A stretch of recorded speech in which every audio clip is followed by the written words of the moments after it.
Welcome back to D&D in the world of Terra. With me, as always, is Bobby playing Grim the Cleric. Hey everyone. Lex playing Shae the Warlock. Hey guys. Adam playing Phen the Halfling. Huh? What? Oh, hi. Because I don't know what your class is. And joining us for his second and a half game? However long he's been around, you know him, you love him. Newt. No. George playing Meidrax, the Dragonborn Sorcerer. I, of course, am Jason, or Ark. I'll be DMing for you this evening here on public radio, trying to keep it nice and sexy for your evening. This is the recap voice I should use. This should be the voice I use for, like, the radio guy in the Naval Tower. Welcome to Bar Gaming. All dungeon mastering all the time. You guys are going to want to steer around those rocks. You're going to want to take a heading. Next channel, please. No, I will actually be recapping today, and I'll start recapping some of the episodes as various characters that the party has met. So here we go with previously on D&D. Well, you know, Shae and her boys, they just came right back to the Brass and Barley and started telling everyone about their adventures. And it seems like they fought a mummy? I didn't know there were even mummies in the woods. Tarn's always going off and on about the undead and all the flickering lights and whatnot. He won't believe that they're just fairies, but, you know, maybe there is something to the rumors. All them dead, poor souls, boys who never came back from the war. Maybe they really are buried out there, walking around. Well, I guess that wouldn't make them buried anymore. Sarah, does that make them buried? Anyway, Shae and the lads came in and started getting food, and had a nice little morning. They said they were going to go to the beach. Not the best day for a beach stroll. It looked like rain, but what do I know? Came back with just lots of meat. Presumably they were out hunting. Something about some guns. I wasn't really paying attention because Petunia started coming in telling me about some traveler she met. Some other gnome came through on a merchant vessel, and she got all wide-eyed, and that's not important. That's not what you're asking about. So it seems like they got themselves in a spot of trouble, dealing with some sort of ghost ship out on the water. They're gonna go talk to Lieutenant Webb, a nice old Navy officer in the tower. But you know, everyone's starting to squeak on about rumors. Seems like a lot of sailors or soldiers are coming from Altara, gonna reinforce the lines here, make living dreadful awful, especially if anything happens with Dernhost. I guess that's why Meidrax and all the people to send. I don't know why would you send Meidrax to go talk to some people. Seems like a terrible idea. I guess it's better than Phen if you don't have all night, but Grim or Shae probably would have been a good bet. Send them to talk to the two Dernhost soldiers. The two they call themselves envoys. They live here in town, you know, keeping an eye out on things, representing their own interests. They seem nice enough, but no one here really gives them two shakes. Now they're up there talking to him, trying to get him good and drunk. Not sure why, but that's the whole story. And now I guess I'd better take them their drinks. Yeah, lady. I didn't really ask about any of that. Kind of just wanted some stew, but thanks. And now in real time. That extra service touch. So, guys, let me tell you about Shae. Please refer to episode 4 of The World of Terra. This can be found, of course, on our YouTube site. You can also follow us on Twitter at Ba Gaming or at Hunters of Near. And Patreon /Ba Gaming. If you want something to about a Discord, Ba Gaming Discord. I don't know how to get there though. Don't. There's a link on the Patreon. Is there? Okay, perfect. I believe so. I made him learn how to do all the technical and said, I'll finance you do. No, there's all kinds of bonuses and perks for patrons, so I guess you gotta go to the Patreon site and throw us a buck or two and find out how that works. So, Phen has just told the story of the mummy. Yuri is fairly fascinated, especially anytime Grim pops in with a little, like, note about, like, stuff going on. And when you start talking about the amulet, he gets really interested. this holy symbol, this great symbol of the protector, god Feral. Brother, of course, to Valryrie. May she bless us with her wisdom. Gabriel listens patiently and is fairly enraptured by the tale, but you don't really get a good read on him. He's older than Yuri, and you're not really sure if he fully believes you, if he thinks it's just an entertaining story. Meidrax is, of course, there the entire time, scoffing anytime you mention the mummy, because it's a forest, and mummies aren't in forests. At the end of the talk, he must be out of breath. I was gonna order like 2 rounds during the story. Okay. It was at least a 2-round story. Yeah, Oh, she's yeah. probably been bringing drinks the whole time. It's by the time you're done with the story, it's probably around I like it. 10 o'clock at night. Yeah. This is the most that Meidrax has probably ever drank. So he's going to stumble toward the outhouse. Did you say it was 10 p.m.? I'm Around sorry? 10 p.m. Yeah. Okay.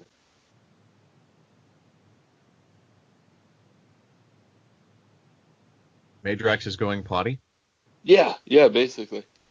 Yeah, unless you want to do anything else, that's really just downstairs, out the back left. Okay. Shae is in the way?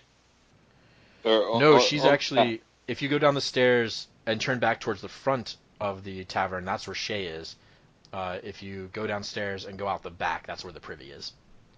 Okay. I will go to Shae first. Okay. Seeing her. Hopefully. And Shae, they're telling stories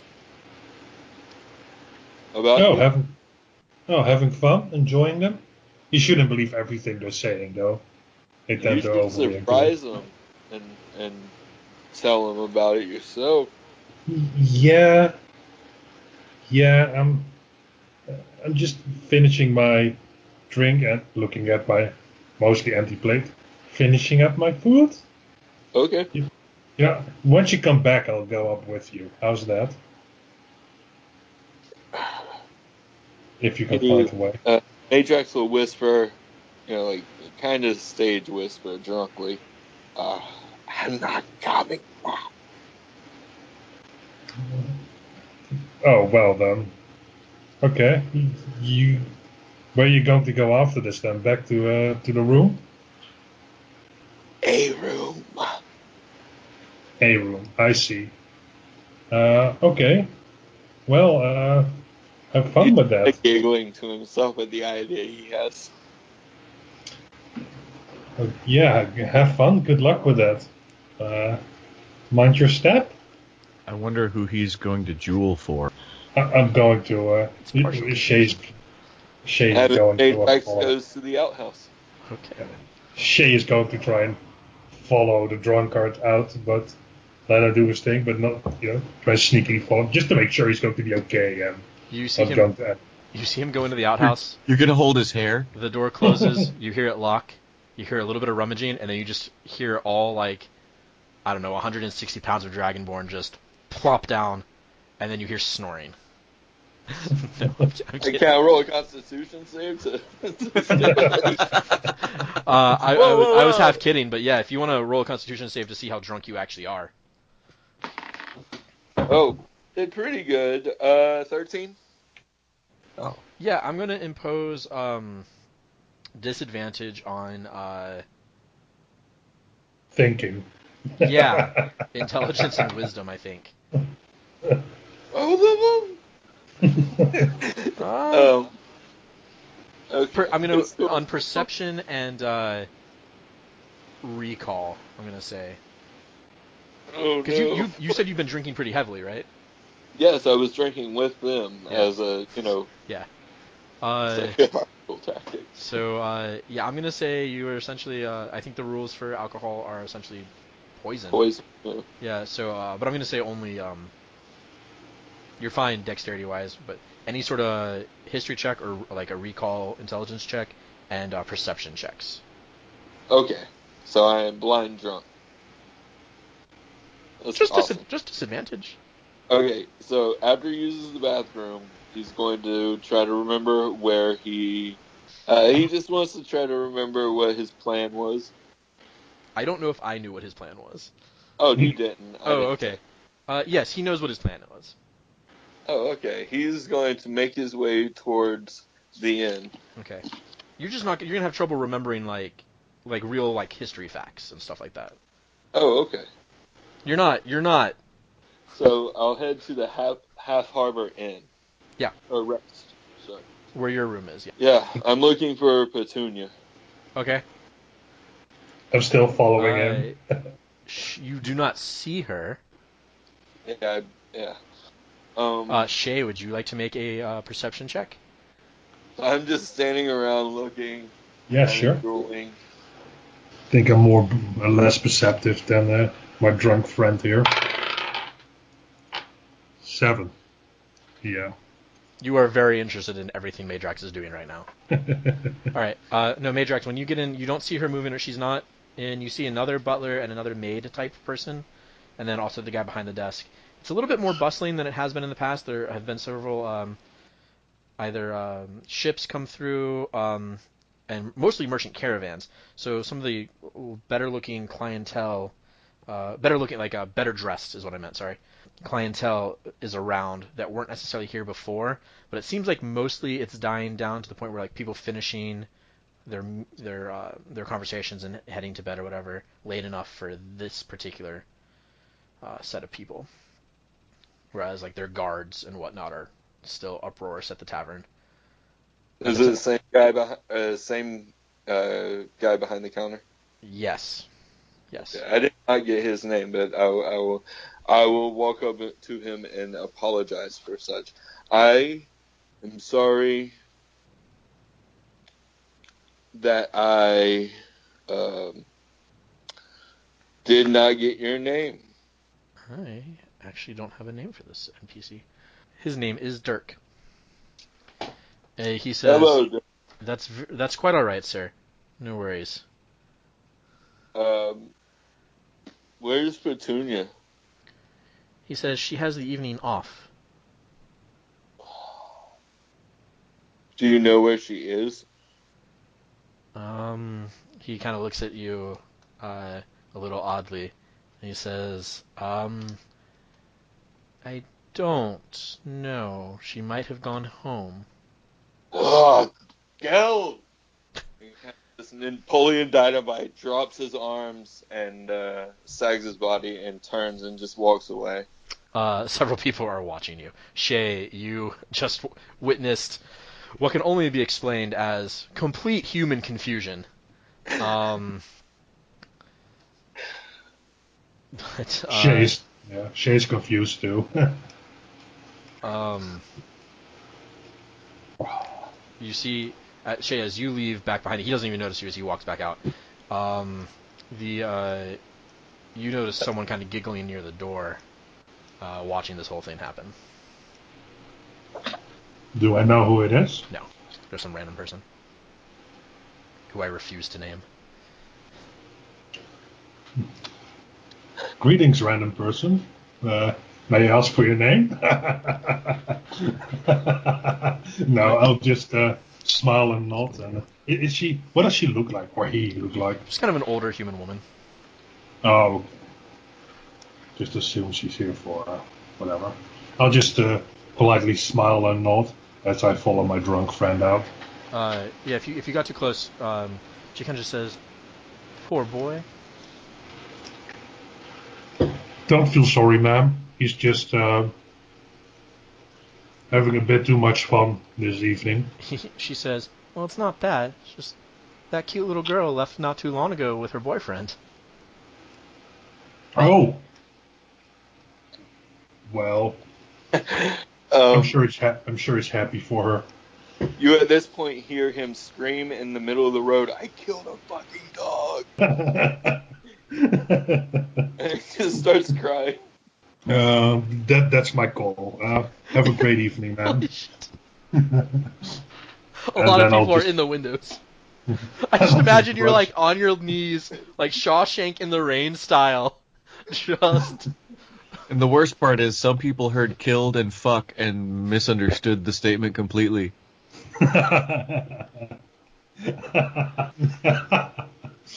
Yeah, I'll just Shae will just rush outside. You have sleep. Just put him out.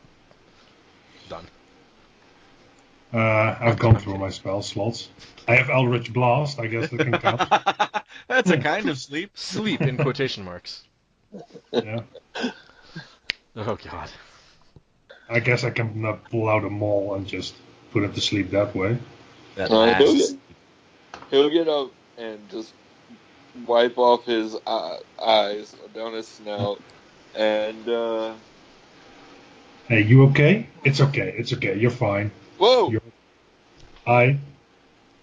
You're drawing kind of a bit of an audience here. You want to come inside? Maybe have something to drink. Get a nice bit of rest. You can have the bed if you want. Finish your novel. Fuck you, Adam. Fuck you. You're welcome, buddy. I got that. That got me one. good. That is a good callback. Yeah, I want to catch them. Yeah, you will. Just not tonight. That's fine. We still have some time. I have no idea who you're talking about. I mean,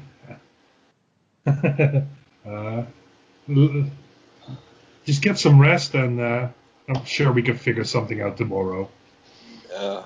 Shae, give me a perception check as you get him up the stairs and into your room. You and your perception checks. Yeah, I know. I lied to you. 13. Out of the corner of your eye, you think you see like a shadow move past. But when you look, there's nothing there. And there couldn't be anything there. Can I try to make a perception check? Yeah. Oh my goodness. Okay. Disadvantage for poison? Yeah. Oh, I got a 6. No, Yeah, this is a well-lit corridor, and there's nothing else in the corridor. It's just the two of you. Shae stops him up just for a moment, as she thinks she sees the You shadow. have to stop the war. And then, and then she continues to help Meidrax up and help him to the room. We will, just not tonight, and that's okay. You had a bit too much to drink. We're going to get a nice bit of rest. We'll figure it out tomorrow. It'll be okay. And I look over my shoulder again to double check the corridor. But I kind of push him along. Meidrax kind of push him along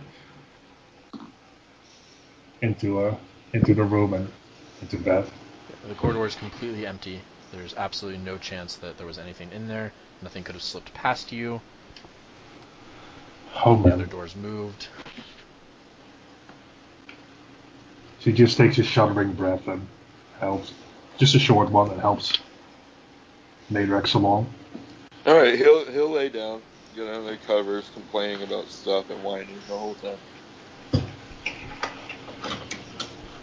And then I'll just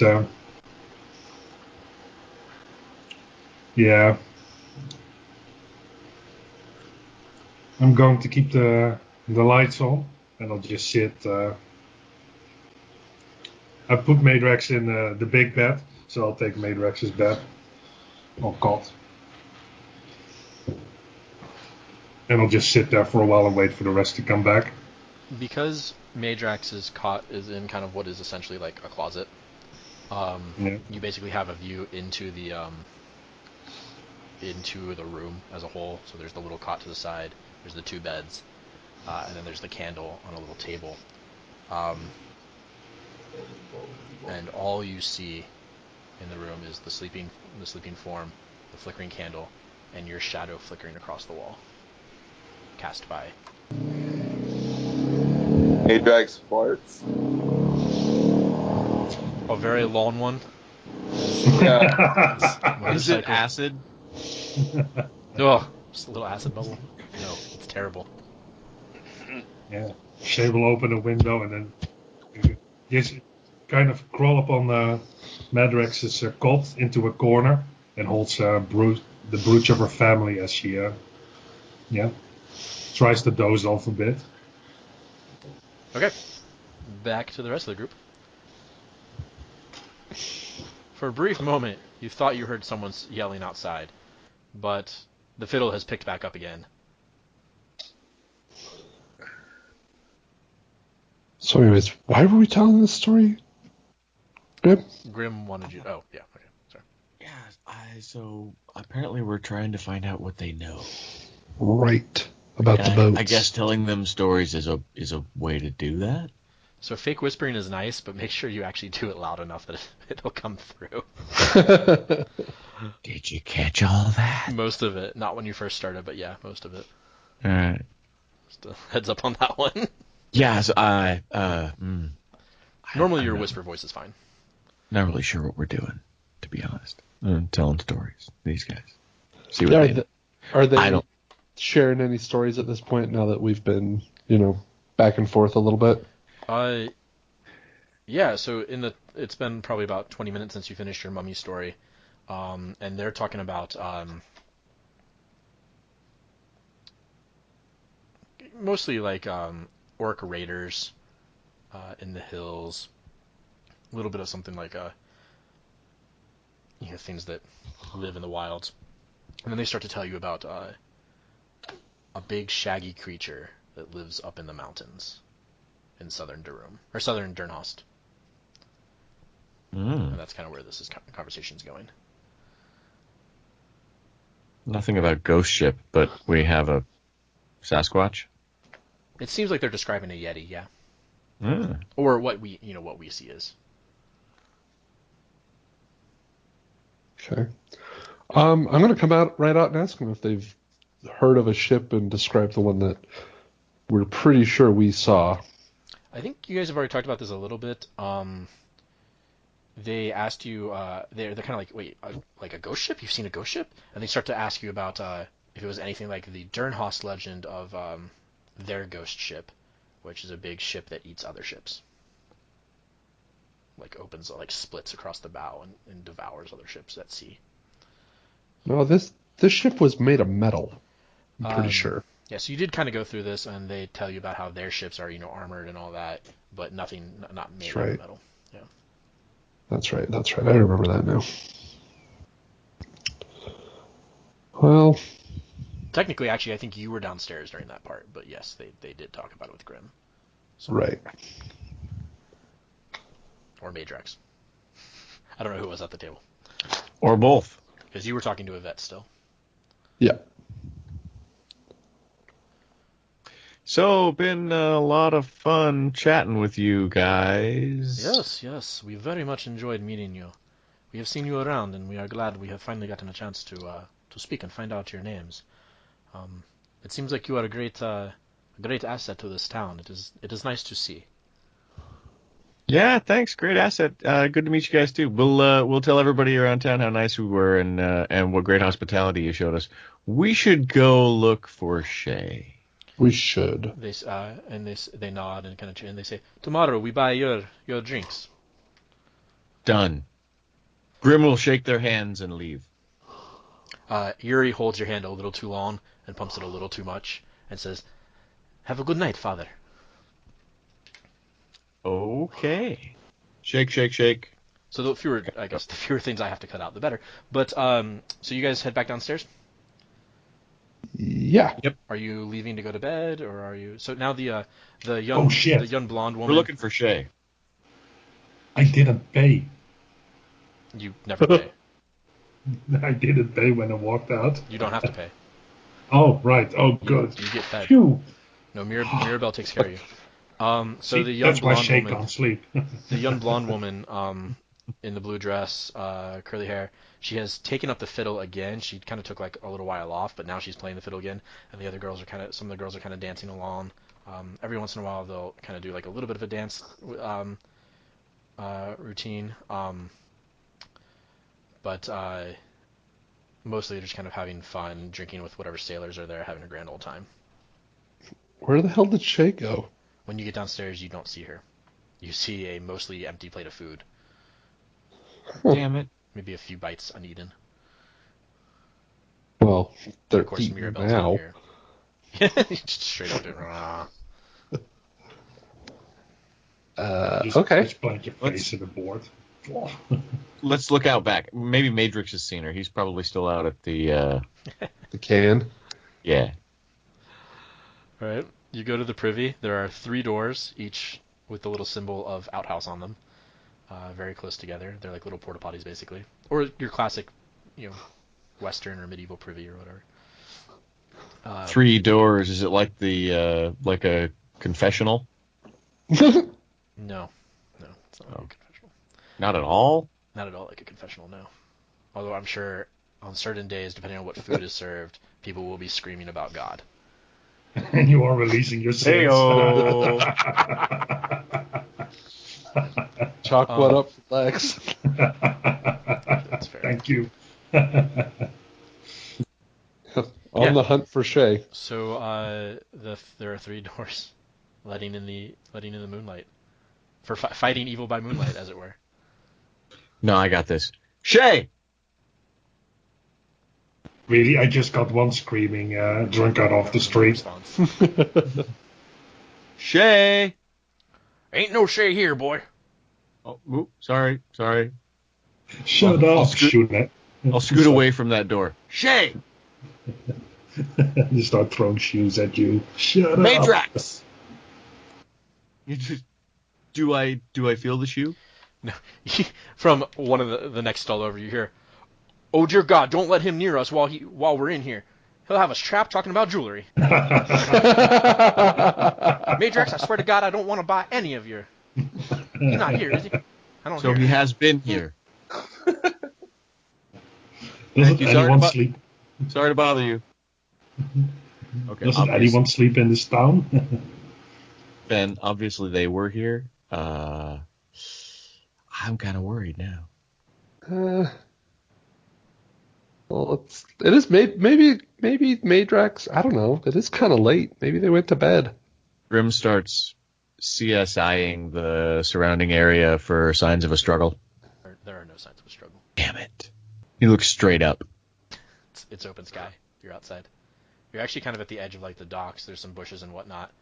And then out onto the water, you see that it looks like the Istria is almost ready to go. Like they got a shitload of work done in the time since you last looked at it. She looks completely ready to set sail. Then you see kind of in the middle of the docks where you see the brothel ship. And there's lights strung up. And actually, you see some of the lights are moving and multicolored. So you think there might actually be some magic at play over there. There's a little bit of music floating across the water, and you can see people moving around. You're far enough away that you can't really make out what's going on, but you do see people moving. A lot of bright colors. The rest of the docks are fairly quiet. That's a pretty boat. It is a very nice boat. Ship. Sorry? It's too big to be a boat. It's a You're ship. not asking me to pilot it, right? What do you mean? No. Okay. I'm explaining the difference between a boat and a ship. Sounds like 2 words for the same thing. Boats are small. It's a schooner. It's not a schooner. Wouldn't you call a small boat a small boat? Or maybe little boat? No. Boat. Called big boats. Ships. What do you call big boats? Ships. What do you call small ships? Boats. This is not our best confused. exchange ever. I'm really confused. But what are you guys gonna do? Boats and ships. I'm not sure I buy it. I want to go down to the dock and ask people whether they call it a boat or a ship. You immediately just stop the first stevedore you see, and start questioning him. But he's a little Actually, drunk too. I'm not even going to question him. I'm just going to grab him, turn him around, like point off, and say, "What do you call that?" That's the lake. No, the thing on the lake. That's the dock. You ain't from No. around here, are you? Valkyrie. The thing next to the dock on the lake. Oh, them's whores. No, the other side of the dock. Oh, that's a Navy ship. Damn it. Ship. See, it's a ship. Is it? Why wouldn't you call it a boat? This is too big. Not you. It's like a boat. Floats. Only. See? But Same when they're thing. big and important, you call them ships. Damn it. I guess. Also, ship. when the fans really like them, and they want them to be together, they call them ships.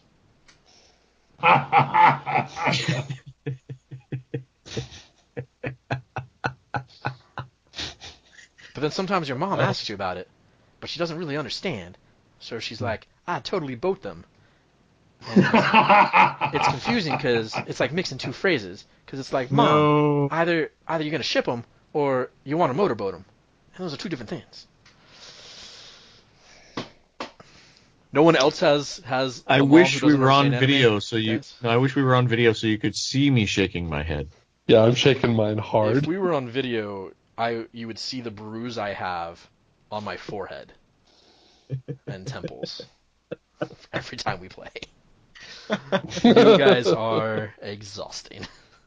You're welcome. I love you. All right. So you're going down to the docks further, or No. was one steep? No. Obviously, I was completely wrong. Obviously, these are not boats. It's okay, Grim. It's okay to be wrong.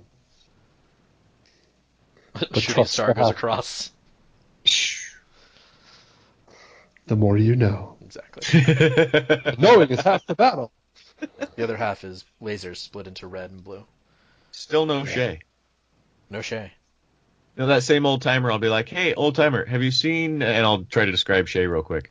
He knows who Shae is. Yeah, and he's Shae. like, I haven't seen Shae? But the two guys who are combing the dock go, He's wearing a Shae t-shirt. ACD Shae? We have so much merch we can make for this game. All because we decided to make Shae a hero. That was like you and like mostly you. This is all on you. This entire game is your fault. My fault. You're welcome. Yeah, thank you. He says, I ain't seen Shae. Though I did see your other buddy. Drunk and stumbling around out here. Do you know where they went? I think he went to go sleep it off. Good for him. He deserves that. Should we check on him, or should we keep looking for Shae? Shae might be with him. At this point, you now that you're on the docks, you're closer to the boat, so you can't see down onto the brothel ship, which I'm calling that until you learn its name. Now It's see the there SS Clinton. there are plenty of people. It's not bad.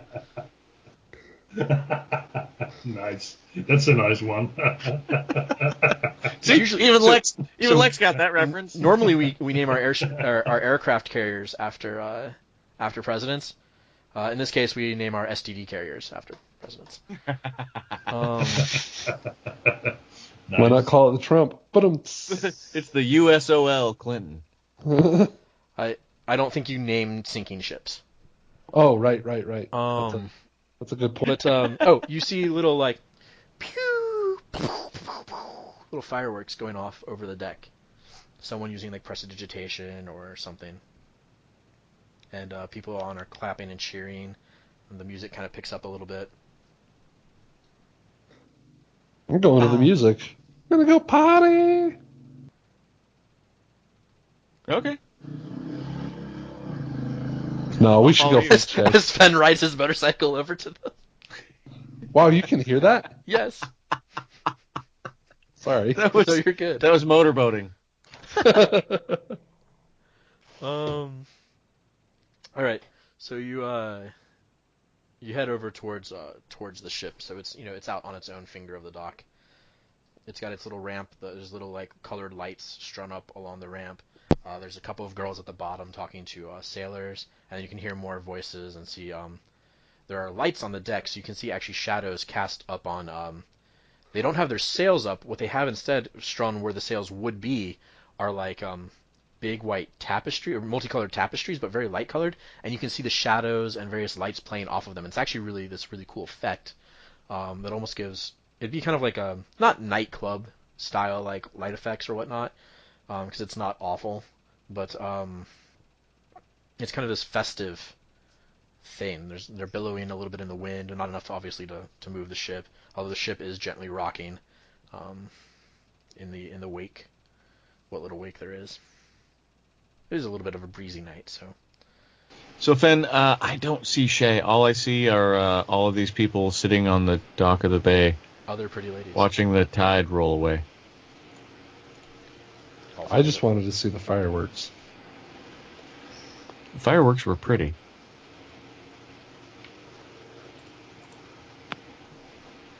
I can do that. Wait, no, Can you really? How close are you? No, I can. I'm like, yeah, sure, and I shoot a sacred flame straight up in the air. That's so awesome. It's kind of empty. It's like this little like radiant fire thing. You hear from back at the bar, "No fire!" Oh shit! I think, I forgot we were inside. I think you might. Oh, Great. I No, thought you were you're doing it near It's just the a great brothel callback. ship. I think you want to keep your radiant fire away from that. Hey, wooden ship! So you've caught the eye of some people down the docks, and you see one of the ladies kind of wave you over. "Come on, boys, come party with us." I just want to watch the They don't have fireworks. accents. They've stopped. There were only like a few at the moment, just for the record. Is there going to be more fireworks? And she kind of puts her hands on her hips and kind of like shifts her weight so that her hips are very much askew, and says, "You never know where the night's going to take you." They don't all have this accent. It's terrible. Okay. They're not even from here. They don't even go to this school. Well, have you seen Shae How close are you to this person? on the dock still? I assume they're up at the... Yeah, they're up at the ship. So you're Yeah. a good distance away, and she kind of looks at you and kind of shrugs a little bit and waves her head. And you're not sure if she heard you. Okay. Well, I'll wave. We should go check on Meidrax. When you wave, she beckons you over a little bit more seductively this time. Not a "come here, boys," more of like a "come here, come here." I'll blow her a kiss and say, next time! She winks at you and immediately turns back to whatever she was doing. Yeah, she don't care. She might. What was that all about? I don't know. She wants my money. Oh, Meidrax then. Yeah, let's go check on Meidrax. All right, you head back to the room. You find Shae asleep on her cot. Well, it's not her cot, and It's true. no, she's still awake. Okay. She was trying to doze, but You find Wasn't Shae working. kind of huddled in the corner in the little closet on the cot that was put in for Meidrax, and you see Meidrax snoring on the bed. hey guys, Oh, hey, how was your night? we saw firework. Oh, was there a party? Apparently. We got invited to join. Actually, Phen got invited to join. She wanted my money. All right. Well, at least you have more game than Meidrax over there. You didn't see anything, did you? Meidrax Not is apparently really. just farting, is what I'm getting out of this. Yeah, and No. someone has to share the bed with him tonight. Oh, I Technically, got my you all little have cot. your own bed. Oh, 'Cause there's two beds. There's the little cot for Phen, and now there's the cot in the closet for And Meidrax. Meidrax is in the. We should just shut the closet door. Well, so Shae is in that bed. She gave him her bed. Oh, well, would you like me to shut the closet door? I'm going to do that if we're. No. Yeah, I'm closing it. Good night. You close the door. You are immediately cast into pitch black. You're now in Oh, like a God. room just big enough for like you to be in. It's basically like if you put like an air mattress in a closet and you have like an inch or two on either side of the air on any side of the air mattress. It's the most privacy you've had in days. That's true. What is the closet made of? Wood. Okay. I was going to create a fire, but yeah. Well, I have dark vision. Eldritch Blast! Reroll your character. It wasn't me. It wasn't me.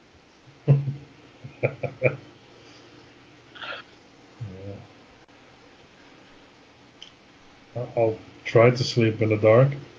All right. If everyone's just going to bed, we can just skip to the morning. Skip to Maloo. I'll take a long rest.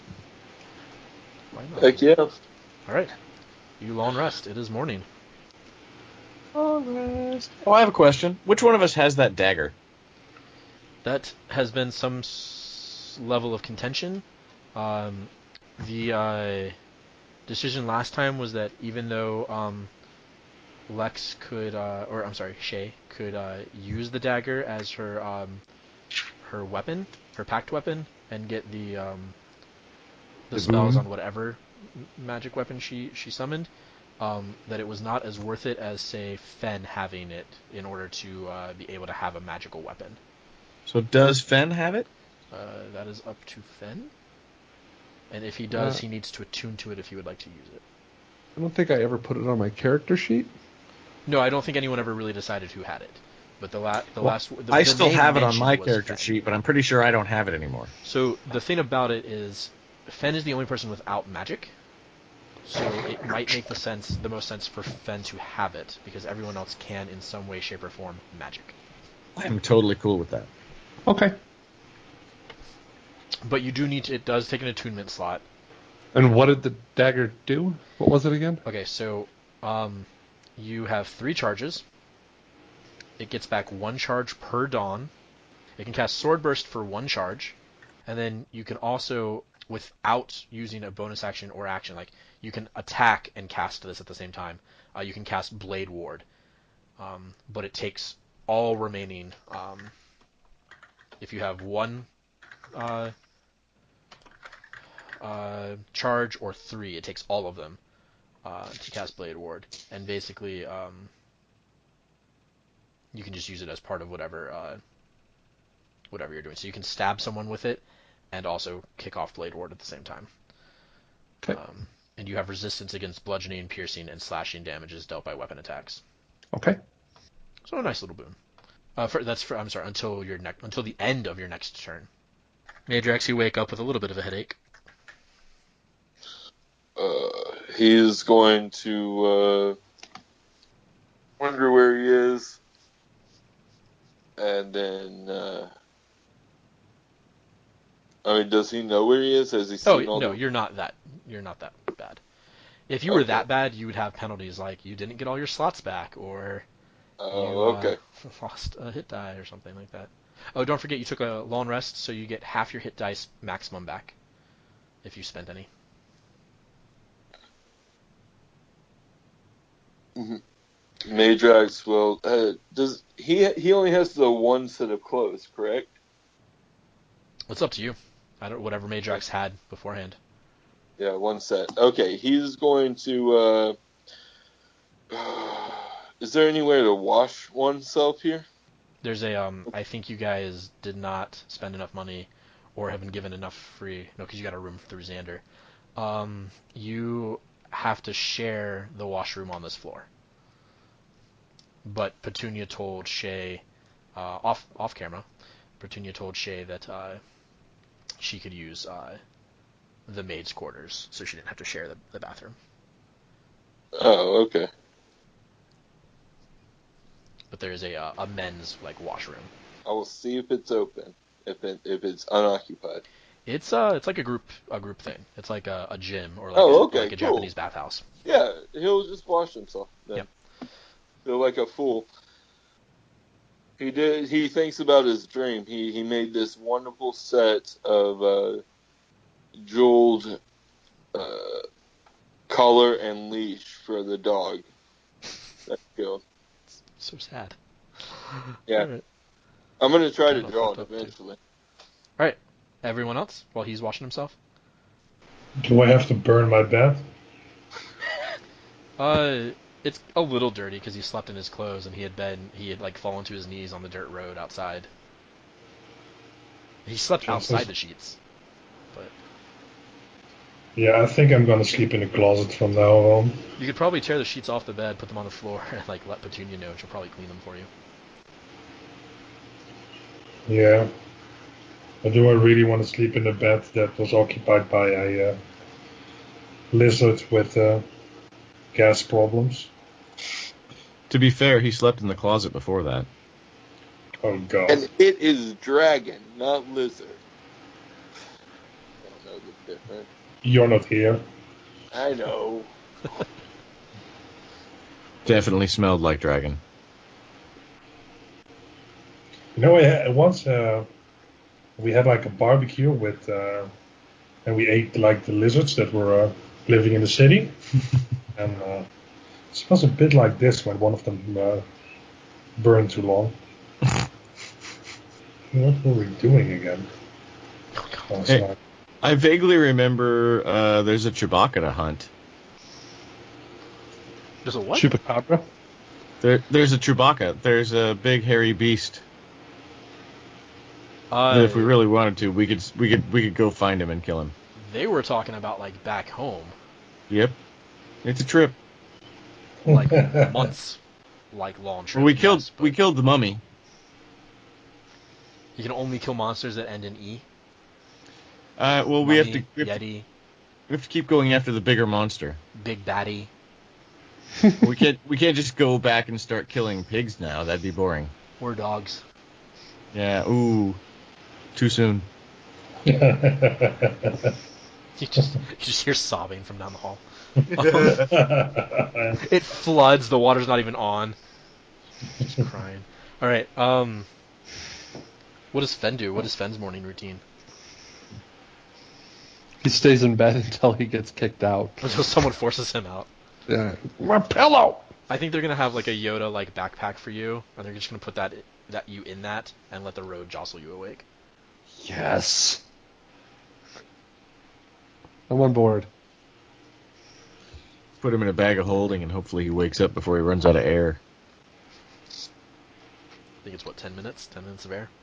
No, that's the portable hole.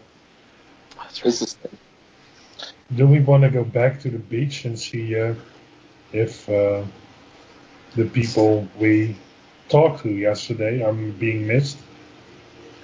Sure. Probably a good idea. Oh, they didn't miss. That was a really good shot. Yeah. You do have something else to do today, Shae. Bro? Something to pick up. Bro?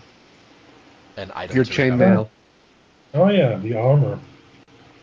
Thanks for reminding me, little voice in my head. I'm such a good DM. Absolutely. So kind. So generous. You'll all pay for your sins. No, it's a good morning for a change. I think you already got the money, right? And split it up. Yeah. Because I am really never going to be in charge of money, so you guys really want to be on top of that. But yeah, Shae, if you go to the thing, your chainmail should be ready at some point in time this morning. Cool. Yeah, I'll go pick that up. Meidrax will go pray. Just kind of around, or are you going to like the church? Yeah, go to the church. Okay. Yeah, simple. Do you mention this to the group, or are you just wandering off? Well, I mean, it's good. I will tell them. Okay. I just wasn't sure if you were just like, just walk past them in your towel.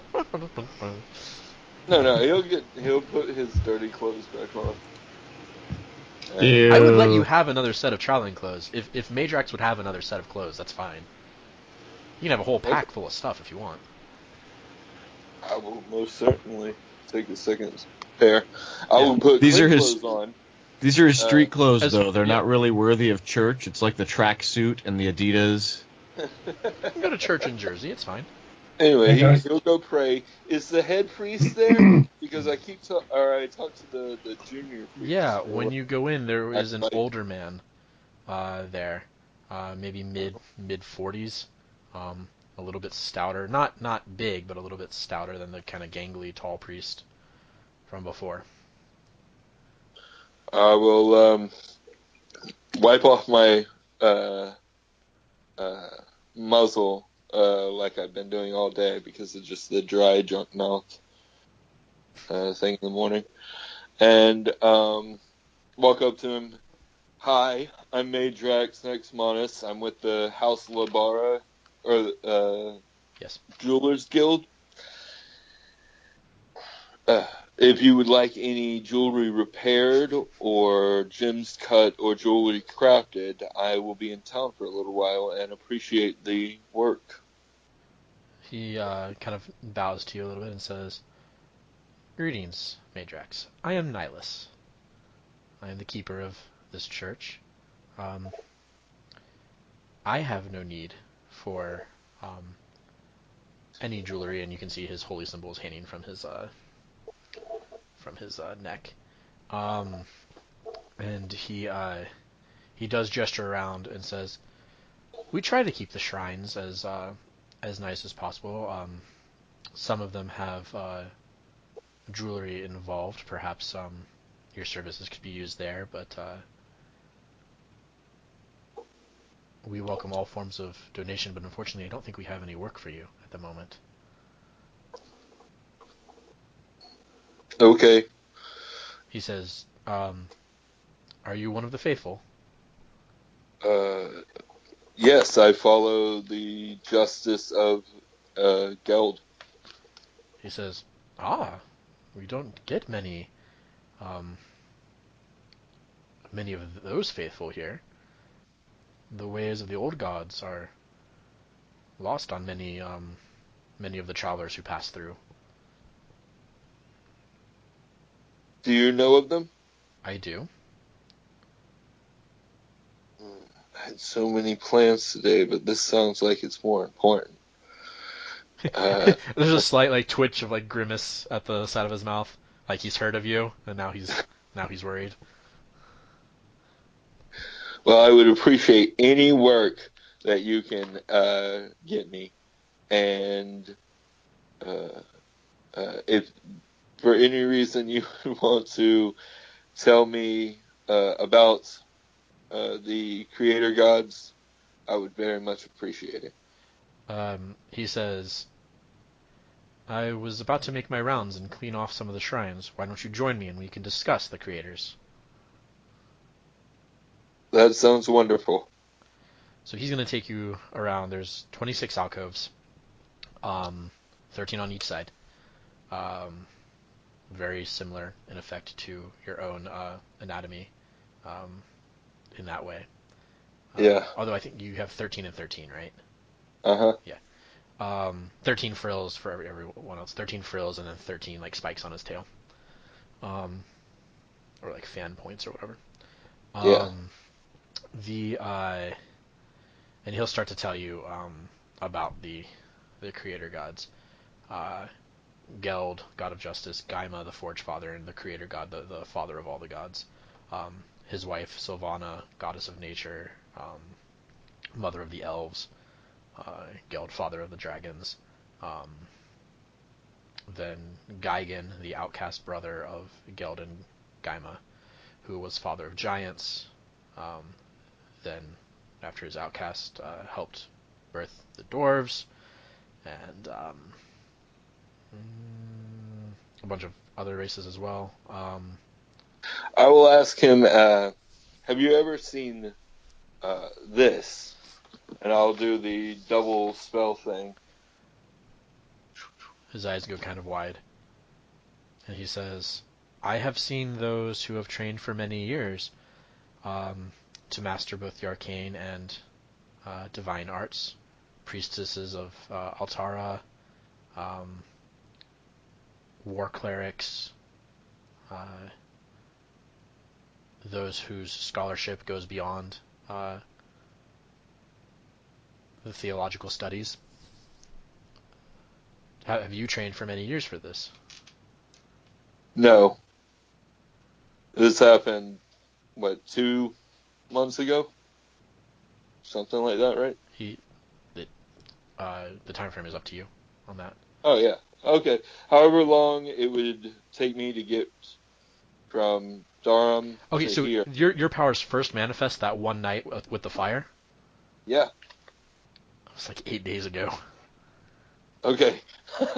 No, it's very Maybe recent. 9 days ago. It was because it was the same night they fled the city, and I know I kept saying I was going to track it all, and I didn't really. But they've been here for like a little over a week. Okay.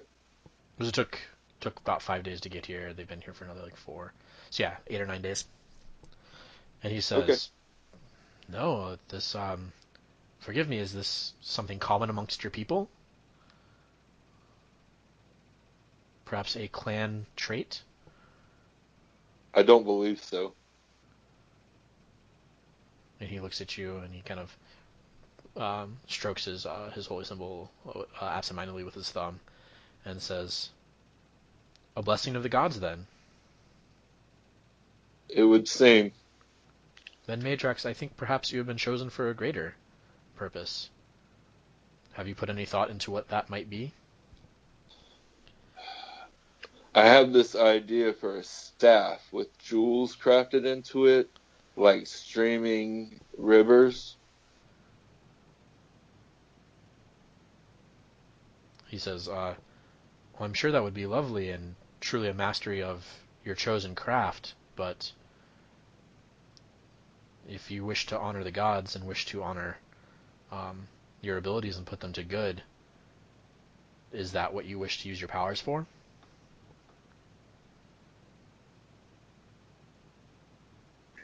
I mean,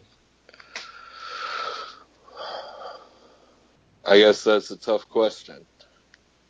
He says, "I If find they you'll, often are." if you'll excuse me, I'll think on this.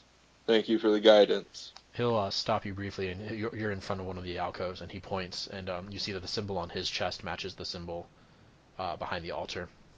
And he says, behind this particular altar in the alcove, and he says, "I serve the Great Messenger, and I find that it is best not to ignore the messages that the world sends us. Have a blessed day, Meidrax." And he'll go back to cleaning the altar. Okay. And I will leave. All right, what does the rest of the party do? Presumably I'm gonna slowly get getting my ready. armor. Grim does not go to the church. Okay. Grim is in charge of getting Phen up, I guess, and that'll probably take the same amount of time that it took him to get to the church, and then Shae to get her armor. Shae, Roken is not in the forge, but one of the humans who works there is, and there's a bundle of cloth on the table with a very nicely calligraphy note that just says Shae on the side, and when you open it, inside it says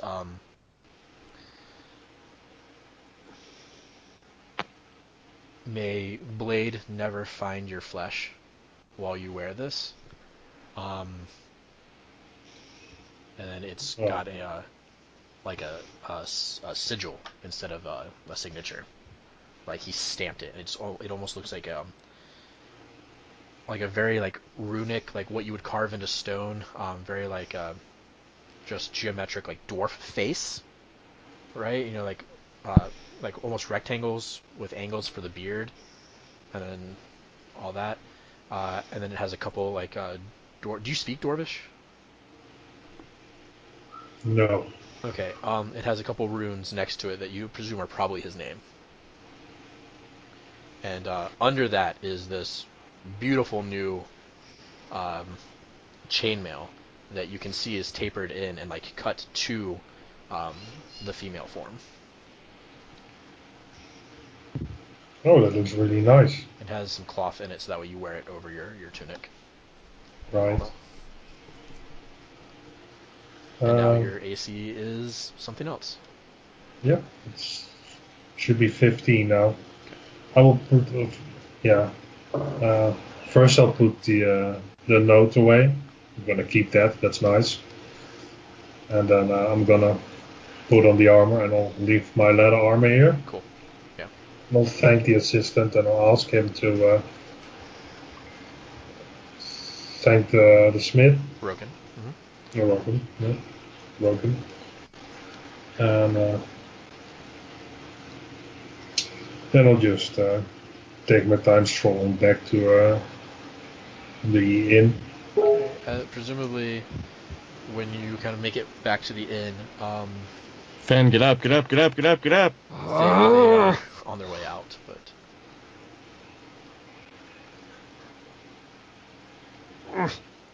I'm sleepy. I'm coming back with water. I'm gonna splash it on your head. Fine, I'm up. Now I'm tired.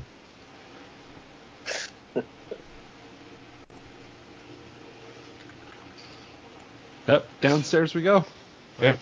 as Yeah, you shall we get go? outside, you see Shae coming down the street, like adjusting the straps on her new armor and all that. Looking It's got good. bits of cloth on it, so I'll let you decide if they're green, black, or kind of brown, dark brown. It's almost kind of like Robin Hood style, like tunic with the chainmail under it. Not full, but in like patches. It's like you see the metal like at the the edge of the shoulders coming down to a point, like kind of at the side of your chest, and then other things.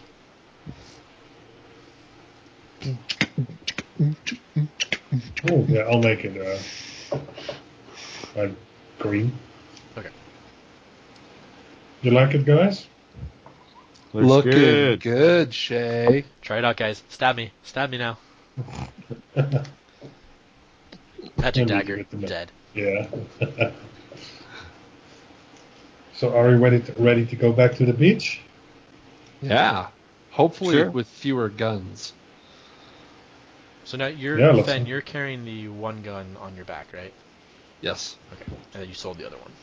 So, Yes. okay. We had like 6 rounds for that. Is that right, Bobby? I believe That sounds about right. It's completely unloaded right now. Yeah, we have no idea how to load it, so You have a rough guess, but you're not sure. Because it is all self-contained bullets for that particular weapon. At Yeah, this point, you see so- Meidrax coming out of the church, looking a little bit bewildered, but That's common.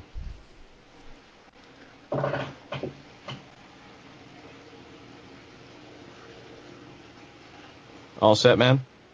let's do it. Set for what? All right, I'll take that as a yes. He follows them. alright, so we're going to the back to the beach, back to the same spot. That Yep. really goosebump. When you get there, the bodies of the 2 men are gone. The carcass of the dog is still there. It appears that something has got into it. Or maybe like a bear or wolves or other scavengers and whatnot. The crate you left behind looks to be busted open, and what's in it smells slightly rotted. Ew.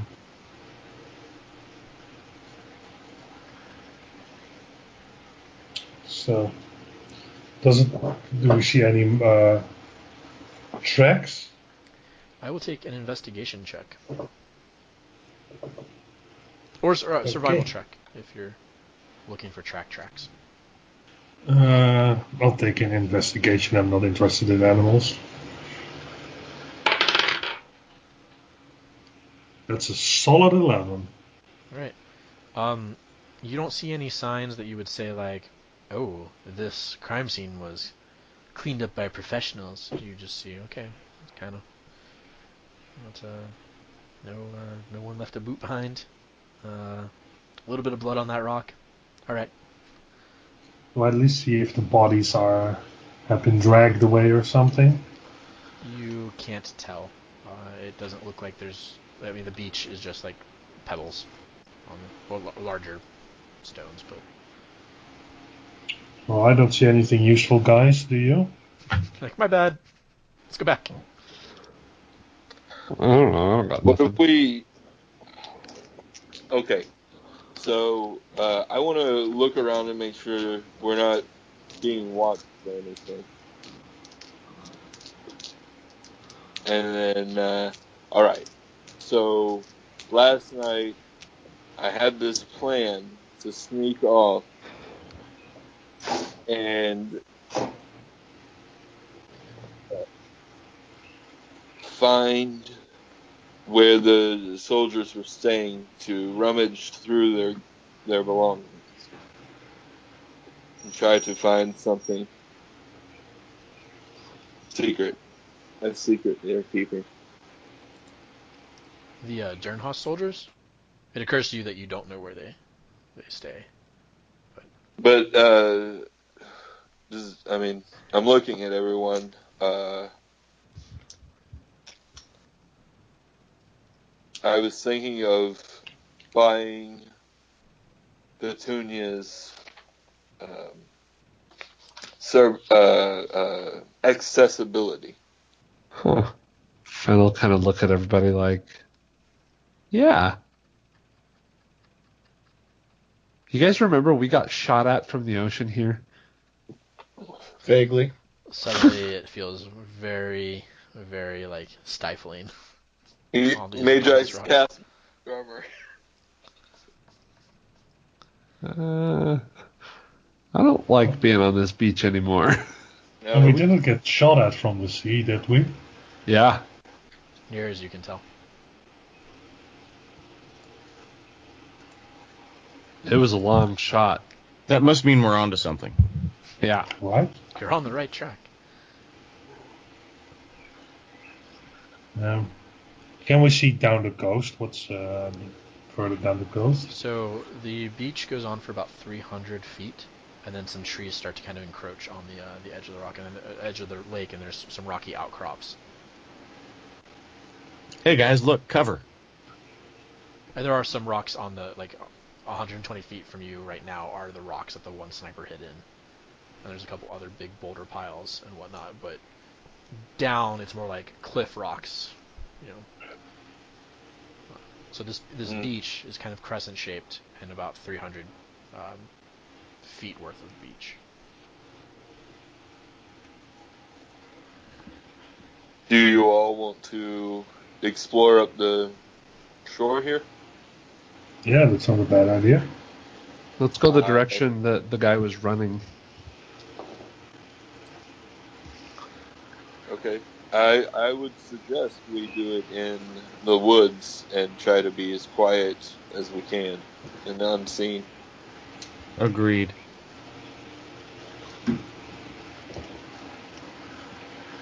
I'm not great at quiet. Well, you can try. That chainmail's not going to be real quiet. It jingle, jangle, jingles. It's okay. I go clump, clump, clump. So as you get into, you kind of go back off the beach into the woods and start making your way south around the curve of the beach. Sometimes having to cut a little farther in, sometimes having to go up and down and whatnot. And eventually you kind of make it to the woods on the other side. From here, you would be able to see like back into Baytown, like around kind of the wave break, especially if you were to crest up to the top of this cliff that reaches out over the water.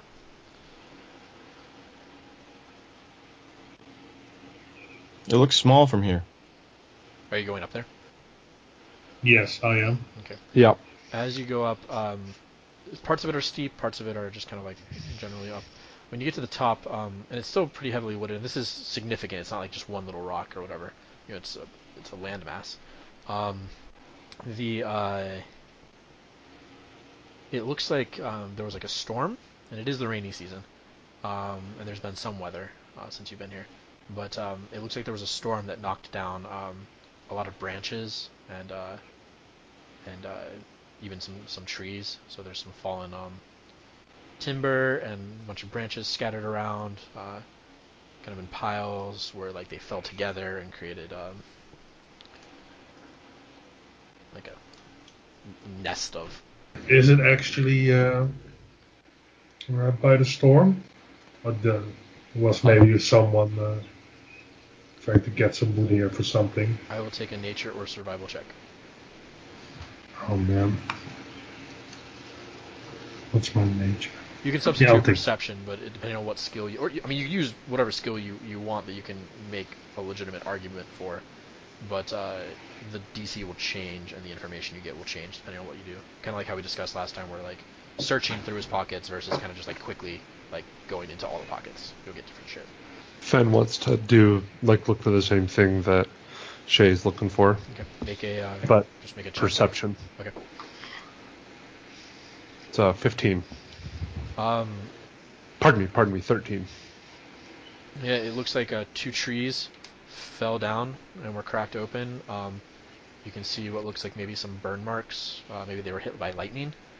Doesn't look like it started a fire, but it might have knocked these trees down. And they've kind of fallen across each other, and then the branches have been like stripped away by probably them crashing against each other into a pile. Lex? I think I want to use. Nature would be acceptable as well. Can I use deception to see if maybe Interesting. somebody was trying to hide their tracks or something? Make it look like. I really like that idea, Yeah. but I'm going to say no because I think that the opposite of that would be survival. And I think that trying to do that would be a survival check, and therefore to figure that out would be a survival check. Because deception Okay. is mostly about like you keeping the timbre of your voice correct and all that. This is not a charisma check. This is a wisdom or an intelligence check. That's a Okay. really cool idea though. Cause I like the thought behind that, but I think it's a survival check in that case. Okay. But I am going to Survival. actually give you inspiration for that. Oh, thank you. Remember, you can only have one inspiration at a time. So Yeah. 16. I'm actually also going to give Drunk Meidrax an inspiration. If you don't already have one. A 16 Yes. on a survival check. Yeah. This was absolutely man-made. Awesome. Guys, I think we're onto something. This looks a bit too unnatural. Yeah, Bit you too kind of clear. see that like there are some branches around, but the bulk of the branches fell in kind of this one patch, and it doesn't make sense that the branches from both sides of the trees fell in this one patch, and it doesn't make sense that two lightning bolts hit the tree in kind of the same way. Yeah. I'm going to. Swan dive into it. No, I'm going to pull out my weapon in the form of a glaive and just 20-foot pole. yeah, and just use the glaive as a pole, so to speak, yeah. and just yeah. Give me just a rummaging check. Give me a d20. Rummaging check. I said I hit a mine and it explodes. That's what the rummaging check is for. Yeah, to double check on that. George, did you say something? I asked if I could do an analysis to see what happened, how this happened. Oh yeah. Now that he's pointed it out to you, I'll let you make an investigation check if you want to, or a survival Awesome. check. Lex, 17. you kind of poke in a little bit, kind of move it around. It looks like it almost looks like someone made like kind of almost a tenting of like it looks like there's a hollow space, and you kind of move around in there, and then you hear your weapon hit on metal on metal, and you kind of hit, and it sounds almost like you're hitting like a hollow metal sound. Boom. Guys, over here. And I'll George, just Oh, I rolled a 1. So I'm like staring at the sun on the... there's a butterfly. Guys, Yeah. is this a deception? Trying to tell the butterfly that he's a gem cutter. Yeah. Phen gets inspiration. Yay, inspiration! I don't like to give it out for stuff like that. That was very funny to me. And in good spirits too. Lex. Yeah. Shae. Lex who is Shae. Excitedly brush the twigs and leaves and all that aside. It's going I to take a call little over bit the of guy. lifting and moving, but yeah. Yeah. You Guys, actually see come that some help of them me. are tied together. I Phen found will go something. help. There appear to be what are metal tubes. There are 6 of them. They are, if you were to take your hands and put like middle fingertips together and thumbs together, they are about that big around. They are slanted, and they have little like legs that hold them out like little tripods, like a campfire. And they are 3, and then 3 behind them. They are staggered, and there's about 3 to 5 feet between them. And they're just What do you hollow think metal this tubes. is? I will like go down and smell them and see if I can smell black powder. You do not smell black powder. You smell grease. Like machine shop grease. Yeah. Are they like deep buried in the ground, or They are not buried at all. They are patoned into the ground, or like spiked into the ground with their little feetsies. Grim sees you bend down and smell it, so he sort of casually bends down near another one and looks like he's smelling it, but gives it a quick lick thus earning his inspiration? just to make sure it's not some magical trap. You were sad that you didn't have inspiration, so you had to keep in character. You have inspiration now. I like to try to give the whole party inspiration at the beginning of each game if I can, but it's nice if you can earn it pretty quick like that. All right. It tastes like oiled metal. He will casually stand up and try not to make a face. This is so it's both machine grease and also the oil that one would put on metal in order to keep it from reacting to other metal or salts. What do you think this is for? I don't have any idea.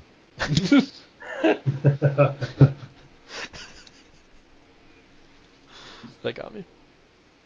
Could we destroy it? I don't know. What are these? I will take a history check from you.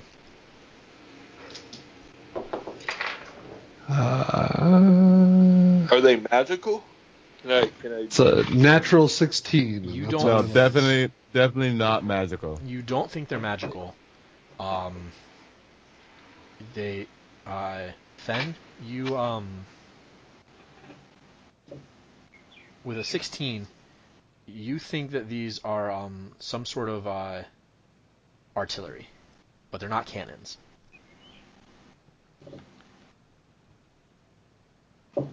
You've seen things that look like this, in like fireworks and other things, but these look like military, like industrial. Would I have ever seen a mortar? That's what I'm thinking is probably not, no, because the mortars you would have seen would be like fat cannons, not like these Yeah. kind of like modern tubes. Yeah. Like these appear more like a regular mortar. Like today. These appear like what we would call a mortar today, Okay. or like at least modern history, like from like World War II on. Whereas what you're used to are like ship-to-ship mortars, or like big artillery mortars that are like, one is dragged by like a team of horses into place. Right. That fire Right. like massive cannonballs. These look like these would fire something much smaller. These. Let's keep looking around. I bet there's an ammo store around here somewhere. Are they facing inland or are they facing out? Give me a survival check with advantage. Very easy, but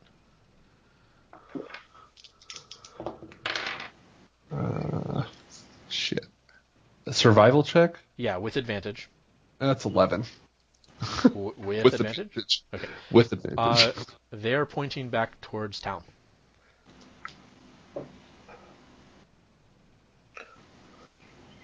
Okay. Pretty sure that this is not good. I think you might be onto something there. Well, so I'll explain what I think they might be as a mortar, but a different kind of mortar, maybe for something else. Like, you've seen fireworks that look like these. Like, where they launch the fireworks out of it for, like, festivals and such, but... It seems like Phen would be interested in that kind of thing. Yeah, no, he totally would be. But and therefore would know about it, I mean. Is that what these, like, are they very clearly those? No, they look like the, like those would be made out of, like, not cardboard, but these are manufactured. Okay. Those are, crafted. So Phen's gonna get where. So they look like campfires right now, right? They're like pyramids. No, I'm sorry. They have tripod. I was trying to be cute. They are set up completely with their little tripod bipod legs, and then they're also fastened to the ground, and all 6 of them are facing town. Okay, like the hole goes towards town. Yes. Okay. Is it possible to pick out of one of them character, up? they are set up as mortar positions that have been bolted in place with spikes, like tent spikes, to hold them down in position overlooking town to essentially bomb town. They're like an primitive rocket launching system. Like. Yeah, essentially. So yeah, I'll point all that out, kind of show them what I mean. See if I can pick up the bottom of the tube, right? You would have to struggle a little bit. They are like pounded into the ground to keep them from moving. Okay. It's like you couldn't just tip these over. You'd have to actually effort. You'd have to work for it. Yeah, but I mean, you guys could probably do it in you could probably take them all down in like 20 minutes. All right, I think we should take these down, hide them very well, somewhere that is not here, and we need to come back with somebody from the Navy. Should we take one with us too, Lieutenant Webb? I'm afraid of carrying them. I don't want somebody to see us with them if they were. I think they were shooting us from sea. If they're shooting us from sea, they can see us from sea. Should we look around for? It's important to note you guys are not very well hidden from the water. Yeah, and I'm not sure we can cover it up anyway to the point where if they come back, they would. Yeah. Nice. It's basically you, the cliff, the water, and there are trees and whatnot. But I think we should look around first to see if we can find some, some ammunition cache or something. Yeah, that's a good idea. Maybe we should just. When's the boat ready again? Like 3 days from now? 4 days from now? More than that, like a week and a half. Oh, right. Yeah, it's like 12 more days. I was gonna say I think it's been 2 days. That's right. It would be great if we can give this to the town, though. Clearly, somebody is trying to prepare for an attack, and it would be nice to give the town a helping hand in this regard. Yeah. So let's do some looking around. Yeah. And is going to start looking around for anything that might be an ammo cache. All right, give me let's take a perception or a survival. They'll yield different things. I'll do survival. I'll let anyone who's trained in either of those 2 skills go for it. Could we do both? Yeah, I'll let you do both. Good. Start with the perception, though, if you do both. Okay, my perception is a 6. With my first roll, and my survival is a 10. Okay. You wander around for like an hour, and you don't see anything that you think makes sense. You don't see another pile of leaves that, It's out of place or whatever. Yeah. You find something that you think is excited for a little while, and you kind of dig through it, and then you run like hell as like a badger chases you out of its den. Which is a real threat for Phen, because it's bigger than you. It's higher than the food chain. Lex, was anyone else doing anything? No, you said if I was trained in it, and I'm not. You have survival for Baytown, but I guess that doesn't really apply out here. No, Okay, moving I on. don't think Anyone so. else? Perception or survival? No. All right. I will let if you guys want to spend the hour helping Phen, I'll let him re-roll his survival check. Yeah, I'll Yep. help him. But if someone else wants to do something else for like that hour and a half that Phen is like wandering, you can as well. So Phen, go ahead and re-roll because Shae is going to help you. The other two, you can do something else if you want to. 19. You are certain they have not hidden ammo anywhere. Like you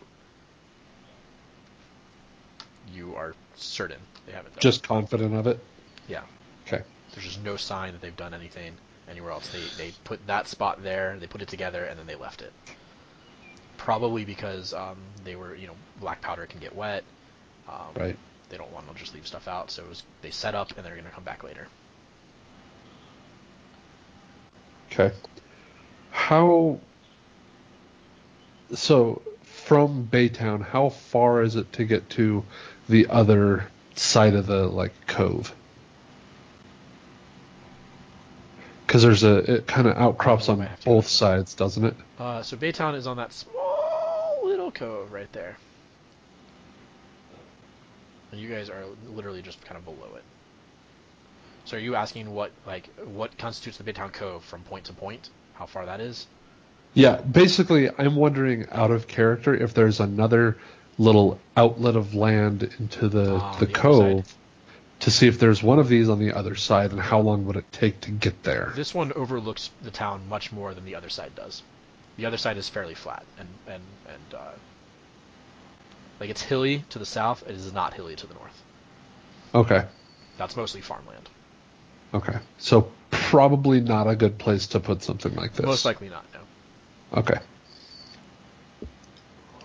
Well, there's nothing else here, so But it would take you probably about 4 hours to get to an equal position.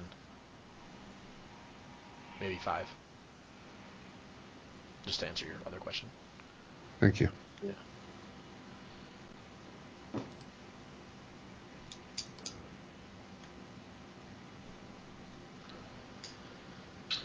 I think we should, if we can, take one with us back to town, and for Mr. Webb. Yeah, probably a good idea. I just don't like carrying it, though. I just don't like that idea. What are you afraid of? That they're going to shoot us again? Well, I just think if these were my toys, these seem very expensive and very purposefully put here. It just makes me nervous that they may, if they're going to attack Baytown, they may jump the gun. Well, I don't think that these things are that expensive. Whoever made these clearly knows how to work metal, to the point that they can even make fancy metal ships. And this is essentially just a metal tube, so... Destroy it? I like to think Meidrax is there. So destroy it? I heard destroy it. Destroying it. No, I thought... We should, if we can, we should give them to the town. I agree. Maybe they can make some ammo for it and use it for the bad times ahead that I'm sure are coming. Yeah. Alright, let's cover them back up again then. And as best as we can and erase our tracks. And then go back to town. And tell Webb to get some guys up here to grab them. So you are not taking one with you. I'm not going to stop us. No, I'm if just making sure. I'm not going to be able to carry one, certainly not by myself. They're not that big or heavy. Yeah, but I'm not that strong. That's fair.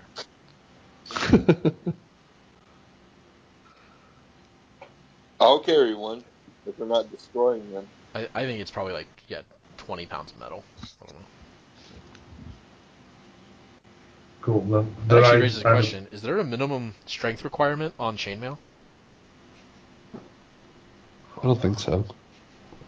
Is it the chain shirt? It is technically a chain shirt, yeah.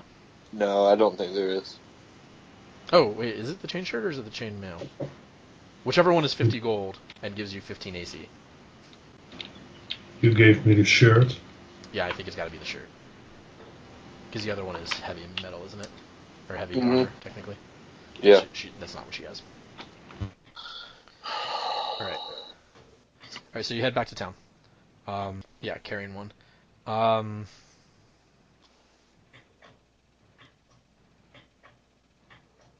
You reach town. You are nervous the whole time, but you're not necessarily. You don't feel eyes on you. Let's take one to. Let's find Mr. Webb then.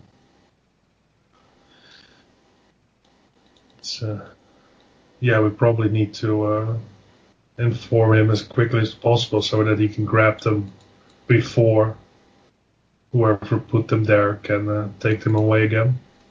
Yeah. Yeah. Okay. The same guard is at the door that's always there. We need to talk to Webb right now. He kind of looks at you and says, he's very busy. Do you have an appointment? Nope, it's way too important for that. And Phen will kind of try to squeeze past him. We brought a gift though, and I'll point at the metal thing. While he looks over at that, Phen opens the door and walks past him. He goes, "Hey, you can't." And then you all kind of just filter through. Good job, Shae. Way to be a hero. Webb! You see that the place has changed a little bit.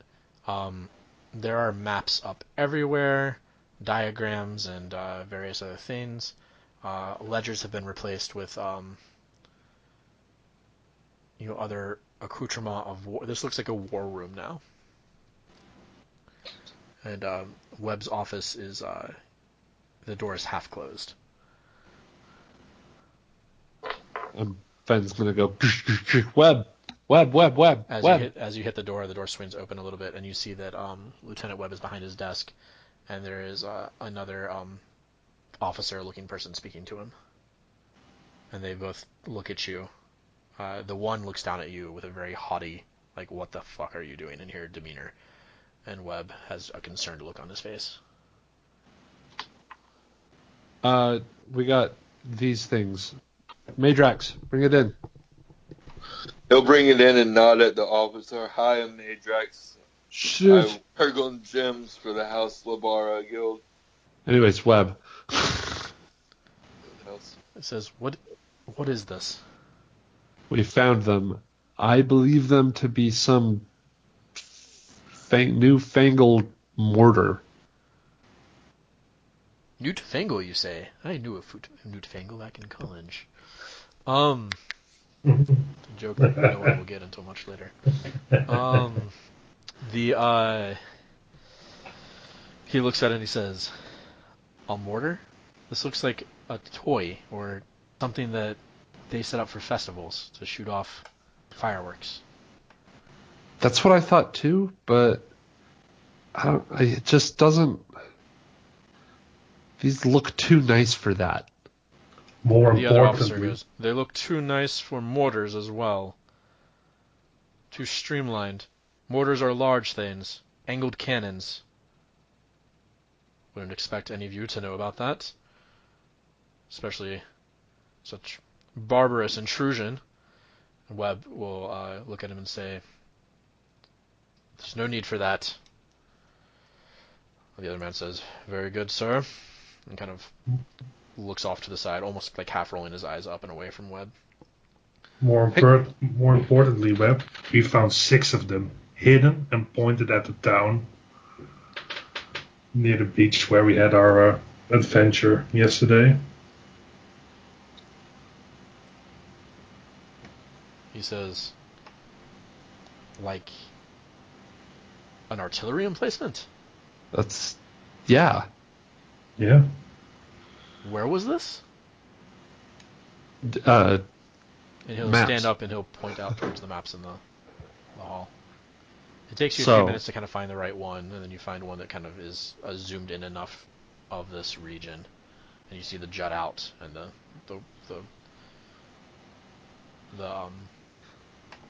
beach and all that. So Phen will point it out on the map, and try and draw the trajectory of where he thought that they would be aimed. It doesn't go as well as you want it to, but you generally point towards town, and the other man is standing. He's got his hat like under his arm, and he's kind of just standing in the door. He stepped out of the way so Webb could get past, but he's kind of still standing back there, overlooking this with a little bit of indifference. Kind of one of those adventurers. Great. Webb says, "How could they possibly have gotten an entire artillery position right here? This would be perfect to wipe out the town, but there's no way they could have moved that much equipment in." It's what it was. I'm telling you, this boat that I saw, Webb, it's got something to do with it. These guns, now whatever these things are. Yeah, is it possible they brought them from the boat at night on land? And maybe set them up then? Probably over a longer period of time, considering that they... Yeah, he looks at the thing that you guys are holding, and he says, "I get if they are that small, but there were no larger cannons, no other artillery." Not that we saw, but we found this and we were out in the open and we were getting shot at from what I think was the sea. So from far enough away that I could not see them. So I'm worried about us being seen with it all. And it was out in the open. Officer, We were Hadi shot at- will- What? Go ahead. We were shot at yesterday, not today. Officer Hadi will kind of interrupt this and say, that's not his name, but and say, "No one could make a shot like that, Hey, you know what? shooting you from the sea without you noticing, unless you're blind." We have no reason to lie. And look at this, Lieutenant. Look at the size of these. Even if these were mortars, what damage could they do before we would take them out? If Dernhorst were stupid enough to use such a thing, this would be the gravest error they made since the last invasion. What I'm worried about is what I'm wondering is there only one artillery position which says they haven't placed more around Durnhorst, also hidden? Maybe they're preparing for a siege. Well, you don't even know you're at war yet. A siege of this backwater place. Is this not the most important merchant town in the area? Yeah, is there Web not size. 2,000 soldiers on their way right now? Web size and says, "It is the most important strategic location in a time of peace. The border lines hardly matter if we're at war. At which point in time, Baytown is nothing more than a casualty waiting to happen." I fear the same. It'll make well, the approaching reinforcements make a nice target, though, don't they? Once you're all grouped up around here. Or what if they're just waiting to bombard the ships that come in, bringing men?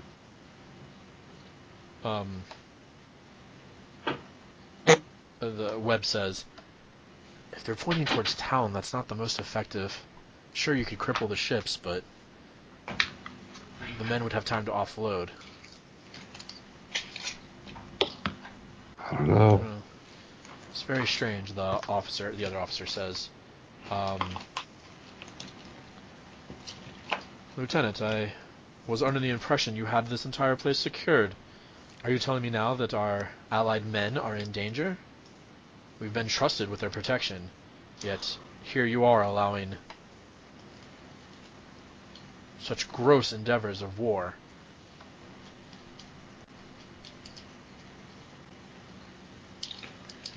Webb kind of shoots him a dirty look. Who is this Anyway. guy, Webb? He's a twit, isn't he? The man says, I am Lieutenant Anlo. Well, Lieutenant Anlo, you're a turd. What are you a lieutenant of? Being an He's dressed asshole. exactly the same as Webb.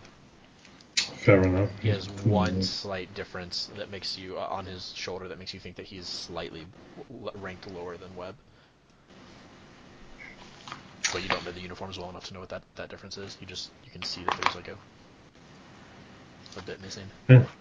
Anyway, Webb, I think it wouldn't hurt if you get some men out there and dismantle, and perhaps you can capture these artillery pieces. We'd be happy to show you where it's at. Webb says, I think I can spare, and Anlo cuts in. Don't worry, Lieutenant. I will take my men, and I will have the area cleaned up, swept, and completely demilitarized by the end of the evening. Adam doesn't think Phen believes him. That's fine.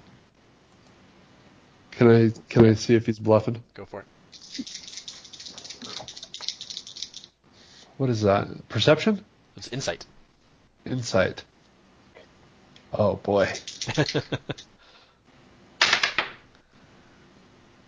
18. You believe he's being a dick, but you do not believe he is lying. You think he's really going to send men there to do it. I kind of think he's like, he comes across as a bit like a snake in a uniform. Can I use my animal friendship okay. on him? First of all, just because it's your word doesn't mean. I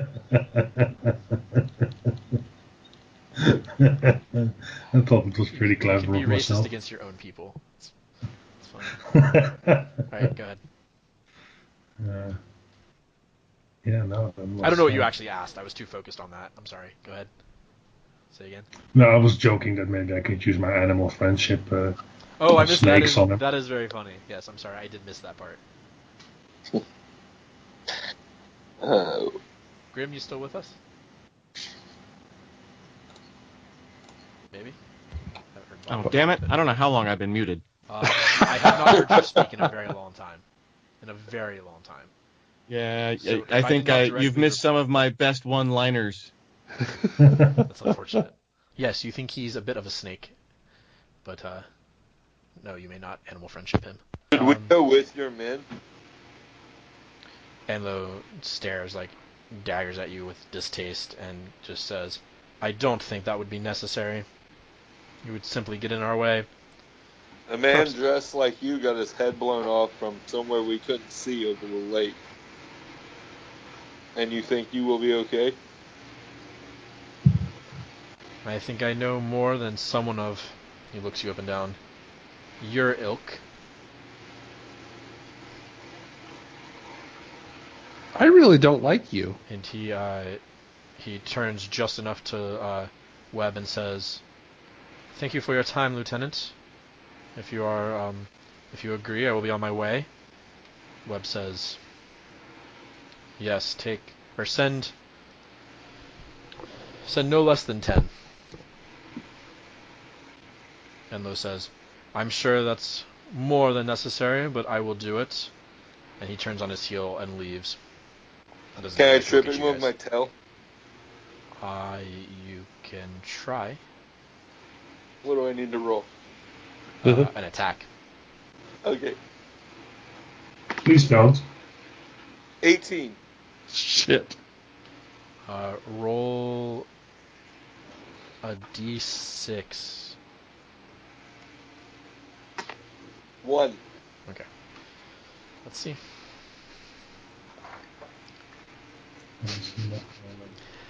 He steps heavy on your tail. And Like he saw it at the last minute and steps over and then like slams his heel down on your tail as he's leaving, like without even breaking stride. Like Meidrax will cringe up and hold in a yell, like stubbing his toe, and then turn and go after him. It's a real dick, Webb. He says, he's not my favorite, but he is effective. He's going to be affected. I'm going to... As Meidrax leaves after him. Yeah. You guys see this happen. Meidrax, you head outside. About a beat later, the rest of you realize, oh shit, he's going outside. I yell, you will know justice, you pompous fool. Oh, hell. Webb kind of looks up from the maps and he says, what did he say? I summon a radiant, ethereal, spiritual weapon, a broadsword. Anlo will turn, and now we will roll initiative. Shit. Son of a bitch. Whose bright idea was it to bring him aboard anyway? Wasn't it yours? Oh boy. I'm sure it will work out somehow. Shae the charitable. Shae the imprisoned. 14 for me. 19. Alright, real fast. 19. 16. I'm gonna always write your name as May, and that's gonna start confusing me. This takes up too much space as Meidrax. 15 to 10? Phen. 14. Below 10? Yep. Shae with 4. Grim. You... I want to cast Hold Person on Meidrax. You're gonna have to run out a little bit. I will do so. Okay. You see that he's beginning to cast some sort of spell, and a spiritual weapon is appearing, so you recognize the spell as it's going. Yeah, I know this one. Hold on, guys. Shit. Meidrax? I got an 8. An 8? Yes. Okay. You are held, but your spiritual weapon is out. So I think you can still use a bonus action to command it. That's cool. I think. Other than just say, no, no, no, no, no, no, no, no, no. No, that's all I got. Okay. Meidrax. I wasn't actually going to hit him, so nothing happened. It flies around him menacingly. Alright, so you're just using your bonus action to move it around. It is Phen's turn. Phen is going to kind of hustle outside and watch what's happening. Oh no. Oh, yeah. Shae? Shae's gonna run outside, glare at Meidrax, and she reaches for her wrist and starts rubbing her stone snake bracelet. Oh, shit. Let's see, I'm outside, and I'm gonna say to the lieutenant, it's okay, it's okay. He had too much to drink last night, and his lady friend turns out to be already have a boyfriend. You know how it is, right? With us adventurers. And am I going to do it? When he blinks, I Eldritch Blast him. No. Does he get advantage?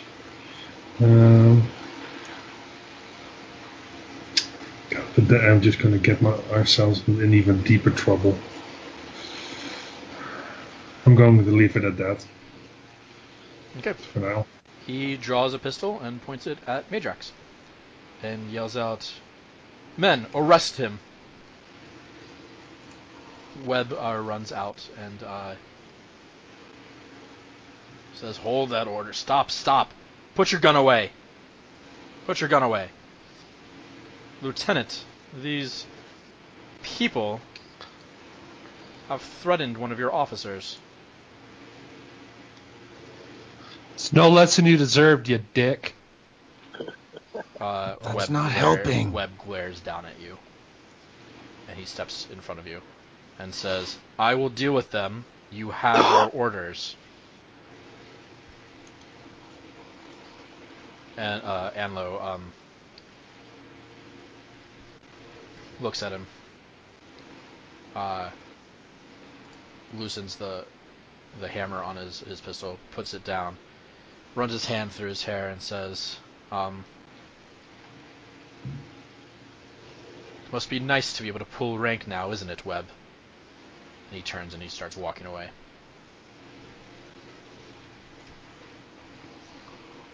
Webb kind of watches him go for a second and then turns around and looks furious. And he looks down at you and he says, what the hell are you doing? He's a dick. This is my town. I have trusted you. I have given you free reign. And you have betrayed that trust. You have attacked one of my officers. Well, I mean, sorta. Sorta is enough, Phen. He never got hit. If it weren't for your actions this morning and what you have uncovered, I would throw you all in jail. That seems reasonable. In fact, if it weren't for Jaras running the jail, I would probably throw you all in the harbor. And that seems fair and just and good, and we should just get out of here and let him cool off, guys. Let's go. Bye-bye. Thanks. Sorry for the trouble. We'll go now. The spiritual weapon followed him. Followed Amlo? Yeah. But like comically? Sure.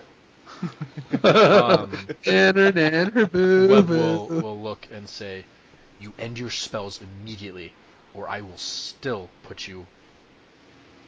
I'll put you in jail, or I will put you down. I can't do it. Oh no, when he says that, I end hold person and say, suit yourself.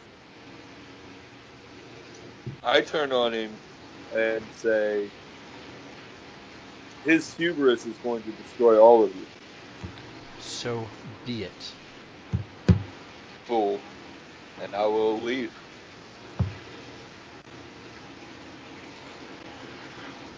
I'm so sorry, Webb. He looks Shae in the eyes. Not necessarily furious with you, but just angry in general. He says, control them. And then he walks inside and slams the door behind him. Come on, The guys. guard looks confused as fuck. He's so pissed. After everything we've done to get a good reputation here and build up relations with this town, we're just going to throw it all away for some asshat in a fancy uniform? Really? Yeah, sounds about right. Kind of expected better of us. Shae's disappointed. Yeah, it's not so much that she's mad. She's disappointed. She's just disappointed. Yeah. Phen immediately feels awful. Like, physically looks disappointed in himself. He's upset Shae. You have, yes. What are you guys gonna ruin now?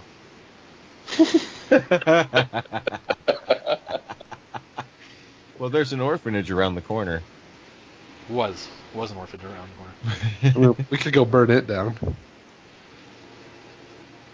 Can't burn ruins. Do I still have the item, the mortar?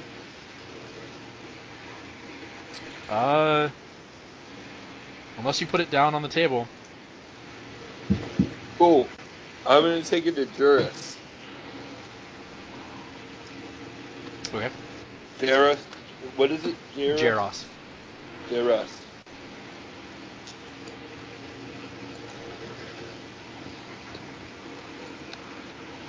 I mean, you don't know where he is. I'll ask He's around not milling about. on the. Not at the bar. He's not. You're coming through a little distant at the moment. No, you don't. Oh, I'm sorry. He's not at the bar.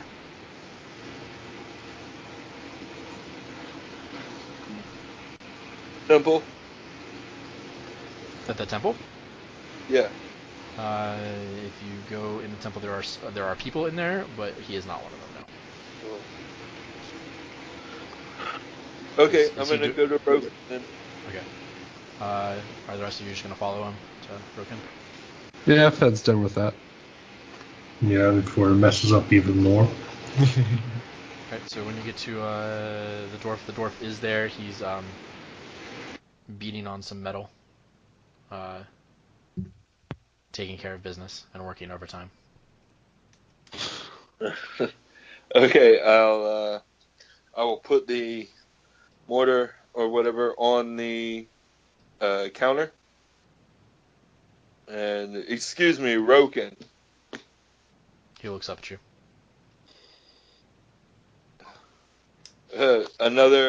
We've discovered another item. I was wondering if you could lend your expertise. He looks over and says, "Not made by hand. Definitely machine produced." Any idea what it is? No.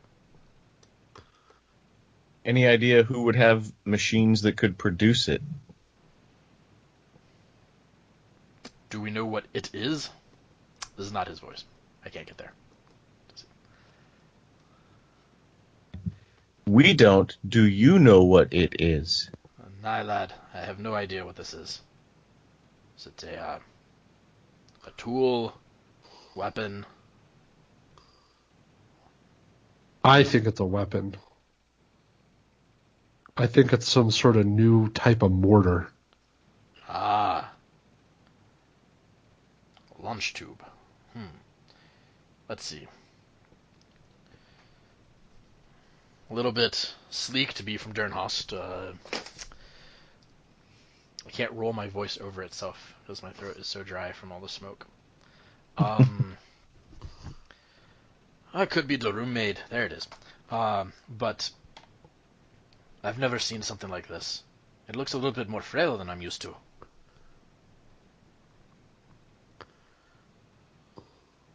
You know, military mortars are big things.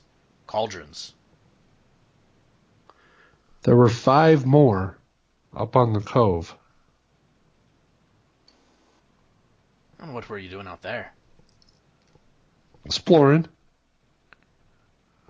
He eyes you for a second and then looks past you and looks at Shae and eyes her for a second. Kind of that, hey, mother of the group, is this true?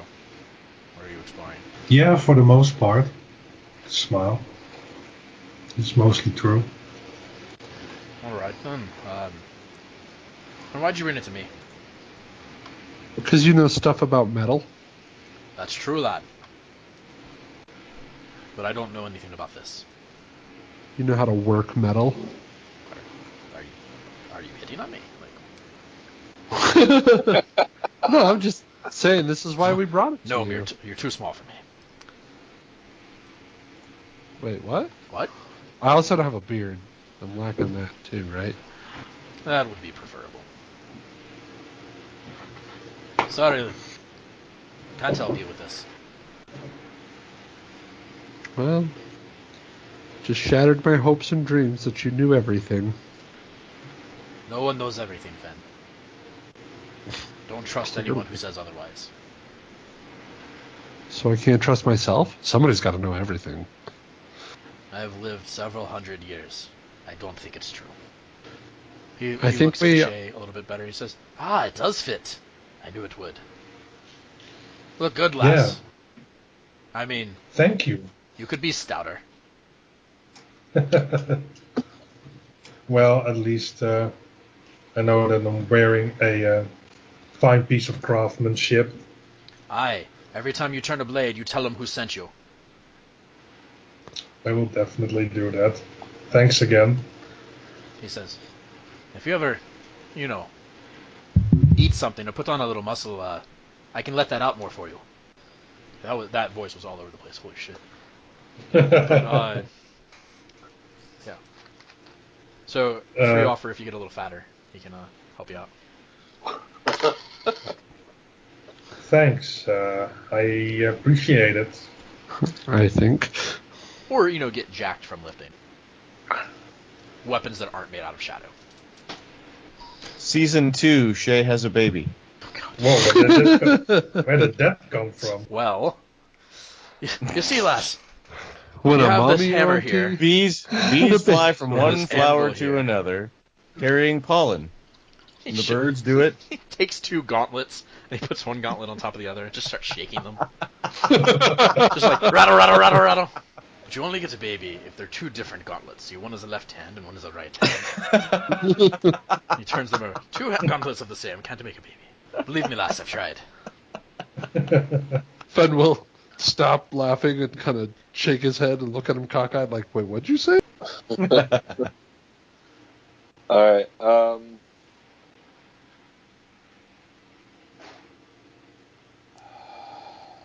I think we ought to go make sure that Lieutenant Dickbag actually sends men to go remove those. yeah. That's what his new name is now. Lieutenant Dickbag. You don't know now where he went, but as you're leaving, you do see a group of, it looks like 10 soldiers walking down the road towards the other, down south. You want to follow the soldiers, make sure they're going to be okay? Actually, let's follow from a distance and then stake out that spot tonight and see if anybody comes. Oh, that is a good idea. We'll need some food, though. We know where they're going, so we can... It looks like they're going that way, so long as we grab something quick.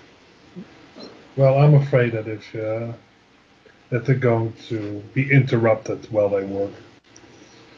And they might need help. Otherwise, why don't you guys go ahead and I'll run in and make sure we get something to eat, and I'll meet up with you. I'm going to say it's about 1 o'clock now, by the way. Well, you can Okay. probably grab food from the tavern like on your way out of town if you want. Oh, it's on the way out. Okay. Yeah, then let's do that. The tavern They is have one of the this- southernmost buildings. Yeah, they have this really cool new window in the side wall called a drive-through. They don't have that, but they do have Sarah, who is She's very almost quick as good. to put food together. She's on roller skates. She hands everyone the food, and as soon as presumably Shae goes in, kind of starts ordering and getting some stuff together, and she brings it in, and then everyone else kind of pokes their head in, and Meidrax pokes his head in, and as soon as she sees him, she goes, "Okay, bye," and then she goes back to the kitchen because that's her catchphrase, and I really like saying that. And they say that in real life all the time too, just like that. And then you set off. You can no longer see the soldiers on the road. It's windy enough that, and they're far enough ahead of you, but you can see the footprints. Let's hurry up then. Yeah, But you're probably only like 15 to 20 minutes behind them. that's enough time. So yeah, Shae makes sure that she hurries. Let me put it like that. Okay. Eventually you catch up to where you can see them ahead of you. I wasn't sure how Okay. much of a distance you wanted to follow at. Well, close enough that if something goes wrong, we know. And then just follow them, and then I guess swing around a bit, so that we once they reach it, so that we can approach the stay in the forest, the woods, the trees. Yep. So as they turn into the forest and head towards the beach, you kind of follow along. They reach the beach and they stop at the little campsite there, and they're looking over, the carcass, and one of them kind of kicks his boot into the crate that's there, the crate that's filled with what is now rotted deer skins, And it explodes. It's like Nam. Um, then they kind of start talking and they point a couple places and they start walking down the beach. A couple of them mill around a little bit. They look like maybe they're kind of looking around. Probably none of them are thrilled to be out here. And then the bulk of them go up to the cliff. It starts to drizzle, and you see that they all kind of pull out, kind of Nom style, like tarps. Except they're not tarps, but they're very Ponchos. they're like cloaks, but they're essentially that kind of thing. They're not obviously not plastic, but now they're just kind of like ponchoed guys walking around. Their crossbows are covered up and all that.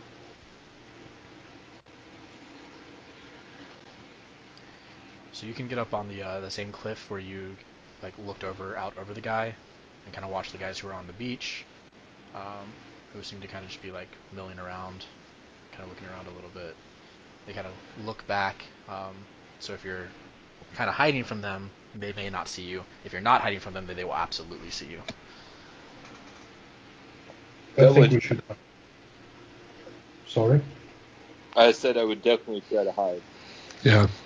Right, I I'm agree. good. let me get a stealth check from everyone, and then we'll just kind of use a group stealth. Yeah.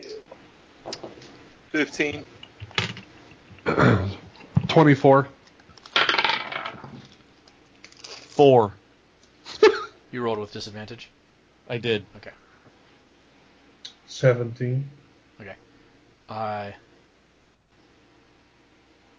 So there's a little bit of noise, but you don't think, when they kind of look back and are looking around, and they've each got kind of like a crossbow, or well, two of them have crossbows. The third that's on the beach, you don't see him armed. And the other 7 have gone up to the cliff. They don't seem to see you as you sneak through the woods and kind of up. The drizzle gets a little bit heavier. It's the dark of the rolling sky has definitely kind of taken over. It looks like you're in for a wet evening. It is technically the rainy season after all. Well, Shae is sneaking. She's gonna look around for large leaves that she can use to. It's unfortunately not that kind of climate. These aren't like jungle leaves. These are more like maple and stuff like that. So some of them are big, but they're not big. Can I hold Phen over my head? Yeah, with his shield. Yeah. Hey now. You gotta catch me first.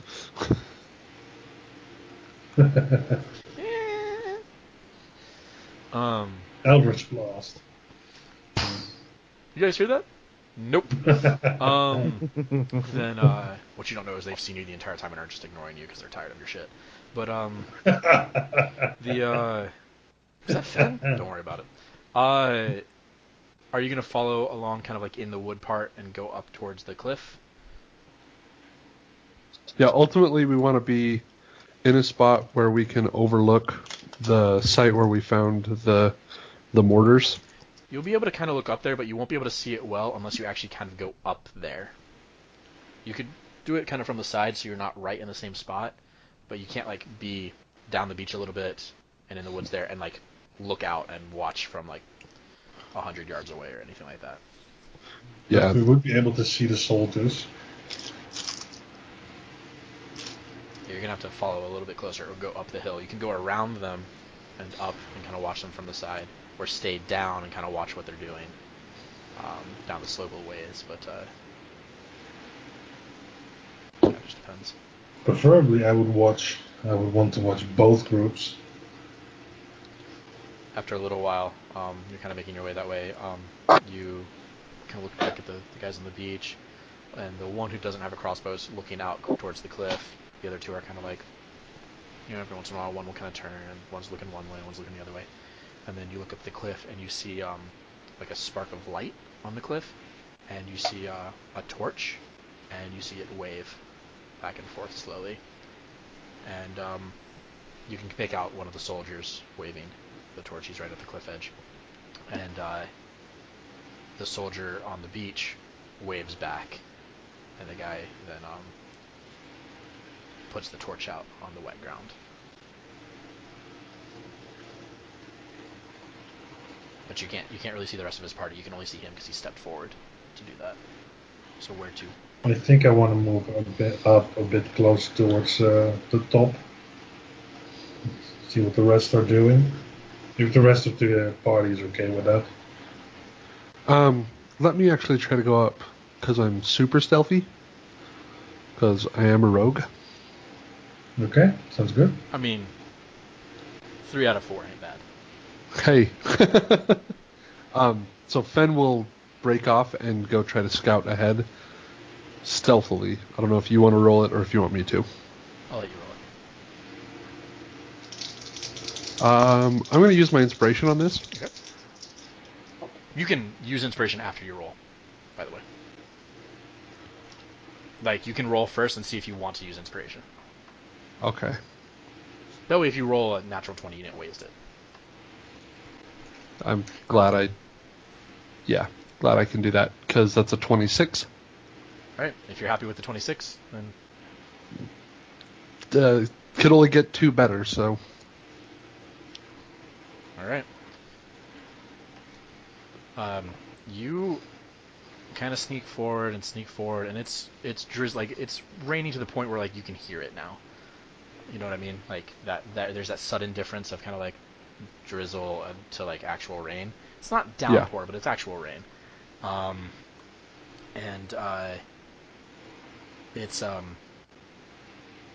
It's going to get miserable out here, you think, probably for you. You know, your hair is getting wet and in your eyes, and you weren't prepared for rain. You don't have any sort of... I think you have a cloak, but it's not really the same. And when you're going up the hill, and you do see that there are 2 kind of guards spaced out a little ways, and they have crossbows, and they're kind of looking around. You realize they cannot see you. You're doing fine. And you're able to get actually fairly close if you want to. Rest of the party, while Phen is sneaking up, where are you in accordance to the rest of what's happening? I'm going to be closer to the beach. Okay, so did you all kind of move towards the cliff, the big cliff, or are any of you staying back at the bushes that you hid in the first time? Like how far away? Grim's gonna stay back in the bushes. Okay, so that puts you about 300 feet or more from Phen, just for the record. The party is split that far. Oh, wow. That's the distance. Because it's 300 feet from one end of the beach to another, so you're at least 300, if not 400 feet from where Phen is. If he's all the way up where close to the mortar position. Move like 100 feet closer? You won't be up on anything. You'll be back down in the woods moving towards, and you won't be able to see much, just for the record. I just wasn't sure if you guys were kind of following around or if some of you were staying. I just wanted to get a layout for where you are because there's enough area here to cover that there are going to be blind spots at points in time. Yeah, we can't let him get that far away. I'm staying with Phen at least because Shae wanted to see what's up there. Okay, it's close enough that I need stealth checks from you, or down towards the bottom.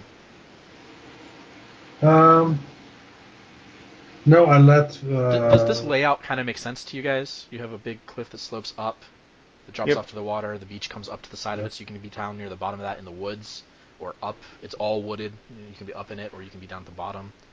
Shae is at the bottom. Do you want to continue up to where Phen is? I want to stay far enough back that I'm not that much of a threat of giving us away. But yeah, I'll close enough that I'm willing to make a stealth check for it. Okay. Like 60 feet from the soldiers? I'm guessing Phen is like 40 feet away from them. But 40 to 30.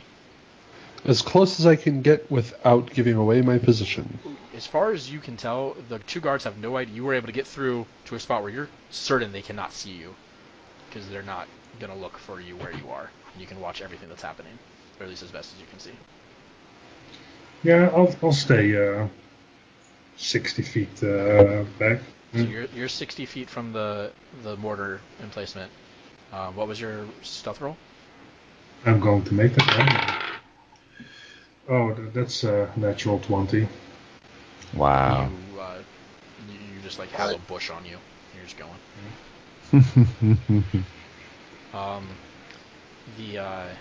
Alright, the other two of you, where are you? I'm going to be coming up behind Shae a bit, trying to be stealthy. We'll see how this works out. If you don't get much further than Shae, you don't have to roll. Be far enough Oh, away. okay. I'm not going any further than Shae. But you won't really be able to see any of the soldiers. That's the key. If Okay. you can't see them, they can't see you. Fair enough. So Shae is right at the point where she can start to see several of them. Phen can see everything at the mortar position. Because he's just a little ways away from it, so he sees what they're doing and all that. Meidrax, where are you? I'm going to move towards them as close as I can, but be able to see the beach. I want to keep my eyes on the one on the beach. The three guys on the beach? Oh, yeah. Okay, so as the whole group, so supposedly all of you kind of move together, and then Phen breaks away and Shae breaks away a little bit, right?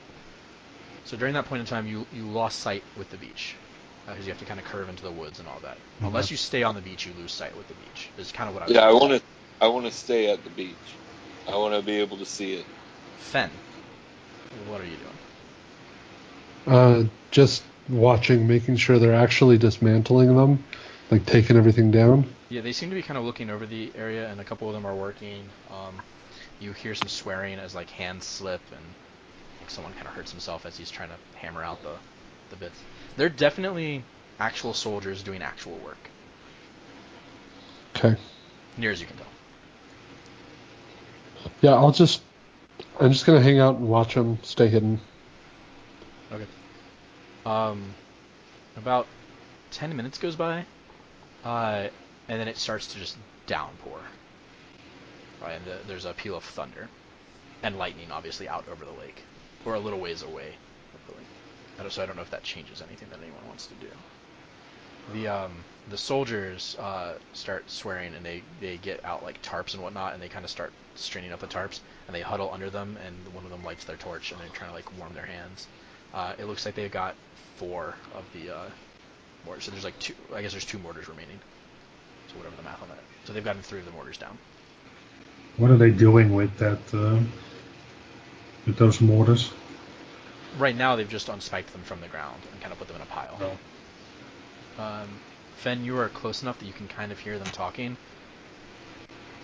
And you hear what it kind of sounds like. Maybe they're talking like, what is this? Some sort of front line, like incursion by Dernhost?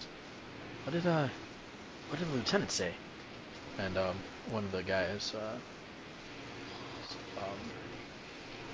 he has a pipe and he's smoking on it. He says, Lieutenant didn't give much information. Said go here, take down these tubes. Said they might be some sort of mortar. Ever seen a mortar this wimpy? And all the men kind of shake their head. He says, although you are too young to have ever been to the front, aren't you? And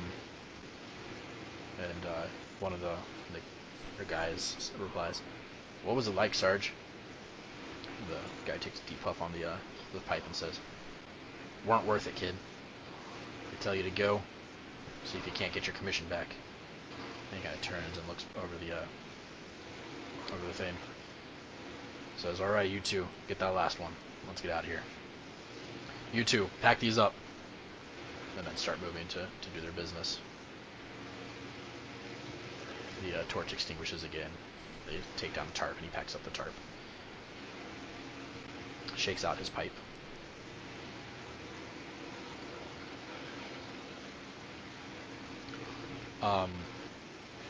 Meidrax, give me a perception check. This is gross. 7. As you kind of look, you look up and you see on the cliffside the spark of another torch goes up, and Phen, you see this too. One of the guys signals, and you see that they've gotten all the mortars down. They're packing them up and they're putting them in like some slings, so that a couple guys can carry a couple of them each. And the guy on the beach waves. So Meidrax, when you turn back to them, you see the guy on the beach waving, and then the crossbow guy near him but from your vantage, you no longer see where the other crossbow guy is. He must have gone off towards the woods a little bit. Okay. I move down the door and see if I can. Yeah, as you kind of go down a ways, you you get to the bottom of kind of the this rise, and you see just a guy in a cloak, kind of standing near some trees, not too far away, crossbow in hand. You didn't realize how close you had gotten to him. You thought he would have been a little ways away, so he must have actually like really walked into the woods. What are you gonna do? Is he just standing there in the rain? He's kind of standing there. It looks like he might be looking around, like just kind of in that direction. He's got his back to you right now. He's probably about 15 feet away. If you move, you'll probably need to try to stealth so as to not get his attention. No, I'll stay still and watch.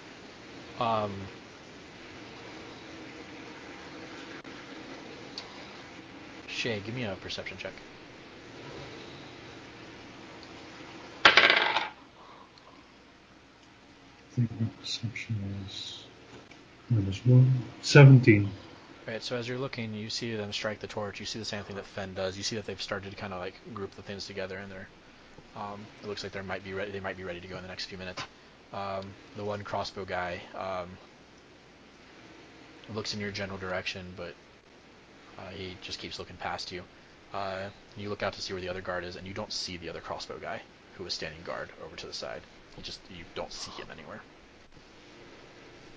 You don't know if he walked down the hill a ways or what. I'm not going to move. I assume he just walked out of sight, but yeah. Nobody's making a fuss, so. Yeah, so there's a peal of thunder, and what you see like the lightning kind of flash in the distance, and then you hear the peal of thunder a couple seconds later, and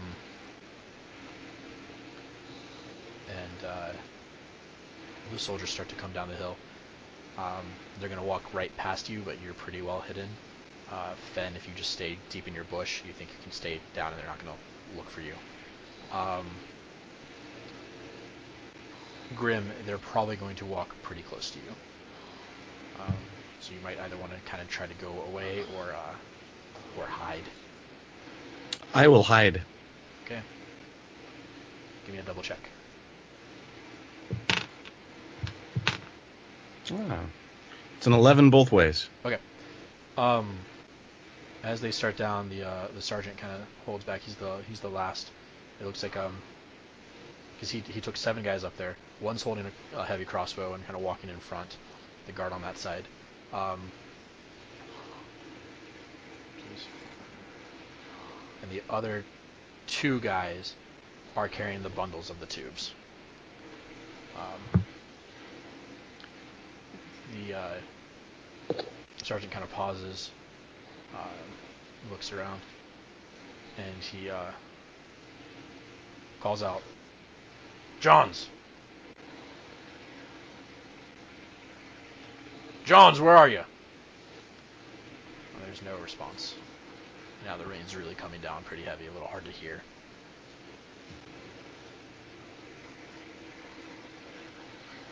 You, Phen, the sergeant's standing very close to you, and you hear him swear, just, "Damn it! These kids are too young.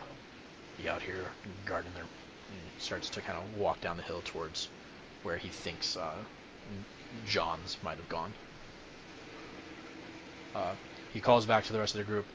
He says, "You men, continue to the rest of the group. Wait for me at the beach."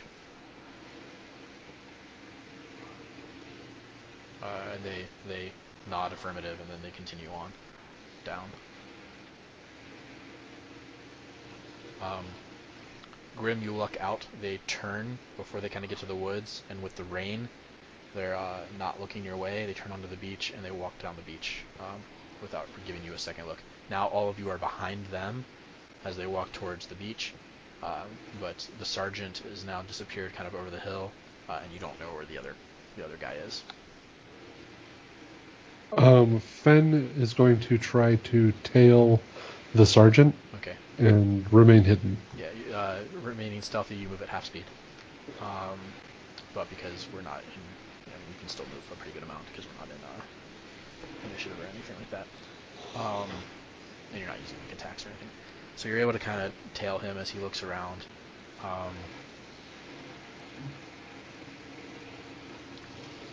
You see he kind of pauses every once in a while and looks through the trees.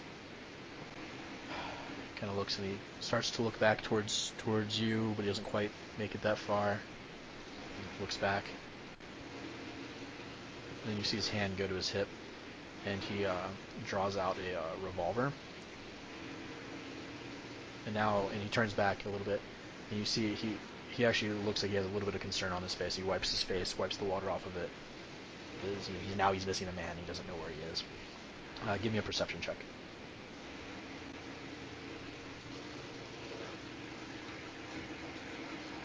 All right. I need to go to the kitchen and get a pan so I can be like, cacao! For the thunder. I'm going to use my inspiration on this. Totally worth it. It's a 19. You see a little ways away, and you only spot it because the rain is bouncing off of it. You see what looks like it's a man holding a crossbow, facing the other way. So you see the rain splattering on his poncho, and he's hard to spot, like really hard to spot. You almost didn't see him except for the weird distribution of the rain. You think from where the sergeant is, he probably can't see him yet. So like you're like at a triangle to him, you know, you're like the hypotenuse and he's the corner. And as you're kind of looking, he's facing the other way, kind of got his crossbow in one hand, his other hand just kind of down at his side. It looks like he's looking maybe at something down in the woods, but you can't really tell, as it's fairly dark and really rainy. So your vision is like maybe half of what it normally is. And you kind of look up and the sergeant kind of presses past a boulder with the revolver up. And he looks down and you think he now sees. And he goes, "Oh, there you... Fuck's sake, Johns. When I call you, you answer." The man doesn't move. At all. And the sergeant yells out, "Damn it, Johns! What the hell is the matter with you?" And he hops down off the rock that he got up onto and starts walking towards. He's maybe about 20 feet away from the guy now. Anything? Yeah? No, just watching the events unfold. Okay. Shae and Bobby. And Grim, I'm sorry. Grim. What are you guys doing? Hiding. You're just staying there. As you watch, the guys are pretty much down to the other end of the beach now. Like they've made it a pretty good distance. You're actually going to lose sight of them behind that rock outcrop where the sniper was that one time. And actually from here you can't see the beach party anymore. Do we see each other? Yeah, you know where each other are, and therefore you can see each other. You do notice that every once in a while, two of the guys near the back, they keep turning back a little bit, just kind of see like, okay, where's the Sarge? All right, well, let's keep going. I'm gonna point at Grim and then make a walking motion with my hands and then point at the group of soldiers. And then I'm gonna point at myself and point at the direction of where Phen was. Okay. And if Grim yells out, "What?" No. No, yeah. Grim's pretty sure he's got it. He just shrugs and starts trotting off after the soldiers. On the beach or hidden in the woods? Well, just sort of like taking the same line they did. Okay. After a little while, and actually, Shae, as you kind of go up in the woods, you turn back and you see one of the like younger soldiers on the beach turn back right as like Grim is kind of running after them. And the soldier yells out something. He yells out, "Sarge!" And then he kind of takes a step back, and you see him fumbling with something, and he drops what he was carrying. He yells out, "That's not Sarge!" and the soldiers on the beach start to grab something. Grim, you see that you've maybe panicked these guys. You recognize it as like they think they're under attack or someone. Yeah, because they can't tell who you are. They can't see you. They just see I presume all of you kind of have cloaks. They just see this cloaked figure trying to hide in the rain, running after them, or trotting after them, or whatever. It's not dark, right? Just wet. It's pretty gray. Okay. But no. I'm just gonna make sure that my cloak is off of my head and my arms are up and they can see my holy symbol, and I'll just sort of walk towards them, smiling as much as I can smile in the downpour. Yeah. You make it over to them. Shae, you sneak through the woods, and you don't really know where Phen is, but you see the sergeant up ahead, and you see another man in the woods, and you're like, oh, good, okay, he found the guy. But the other guy's not moving at all, and the sergeant's going towards him. He's got a pistol up in one hand, pretty loose. Actually, that hand's not up anymore, it's kind of out to the side, and he reaches forward with his other hand, and you can hear him shouting at the guy with the crossbow. And he grabs... How far away? Maybe 40 feet from you. Yeah. Phen, you hear Shae coming up behind you, and you turn, but she doesn't seem to know where you are. You're kind of off to the side. You're probably like 10 feet away from her. Not close enough. I'll kind of toss a rock or something at Shae's foot. Something subtle, but will get her attention, let her know where I'm at. Shae, the force is alive and it's attacking you. Shae, you see Phen. Just move up to Phen then, quietly. So now he's about 20 feet away. The sergeant reaches out and grabs the guy on the shoulder, and he doesn't turn or even move immediately. And the sergeant says, "Boy, I'm gonna have your ass," and he turns, like flips the guy around. The guy faces you, as he's turning, faces you, and you just don't. There's no like. It's not the pink face of like the other kids who are out here, right? There's just like a dark, sunken face, almost like completely enveloped in like shadow or like gauntness. And immediately the sergeant backs away and just goes, "What the?" The soldier raises the crossbow with one hand, like puts it up to the sergeant's chest and pulls the trigger, and the sergeant just falls over backwards into the rainy ground. Oh shit. Phen will immediately pull sword and like try to shoulder check the soldier. Sure. Give me a roll. Athletics or acrobatics? Athletics, usually for the attack part. Nat 20. You barrel into him, and it just kind of like falls back. Like there's no like action to like try to stop itself, and you hear a wet cracking sound as it impacts the ground. I'm gonna move over to the side to try and help him. Yeah. As you move in, you see that there's a bolt buried pretty deep in the sergeant's chest. He doesn't seem to be moving. His gun clattered out of his hand, and rain is just pouring on his face, and you see that his mouth is open, his eyes are open in surprise, and rain's just pouring down his eyes and into his mouth. He looks quite dead. This other man, you see there's it looks like he cracked his skull on a rock when he fell, when Phen knocked him down. You don't see it. His hood is up enough that you don't see like any face in there from your angle, but what you do see is this like thick black like syrupy ichor just dripping from the back of his head, where you would think like blood would be running out, and it's just this thick, almost like tar or pitch. Ew. Meidrax. After a little while of watching this guy like not really move around, you see you hear someone calling from the beach side. It sounds like he's calling out a name, probably looking for this guy. This guy doesn't seem to respond at all.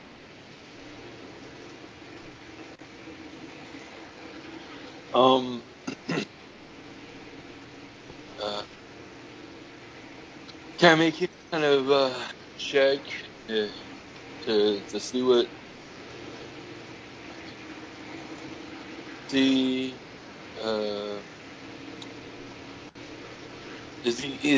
does he look like he's paying attention to something out that isn't the voice calling? If he's staring at something intently, he hasn't really moved. Like, he's either staring at something very intently, or he's like 100% zoned out. Does it seem like any kind of spell I know, or You want to try to feel out, see if you sense magic? Yeah, I wish I don't have detect magic. No, but you can Arcana. Okay. I'll let you residual weave this. 20. Not a crit. You sense some dark magic kind of around this. Just Okay, that like weird ozone-y, like rotten ozone smell. Not an actual smell, but like the sense that you get. Man,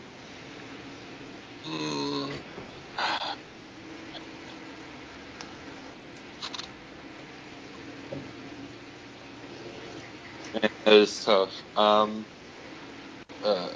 going to ready action tackle him. If he does anything bizarre. Right, he does not. I mean, he does not move at all.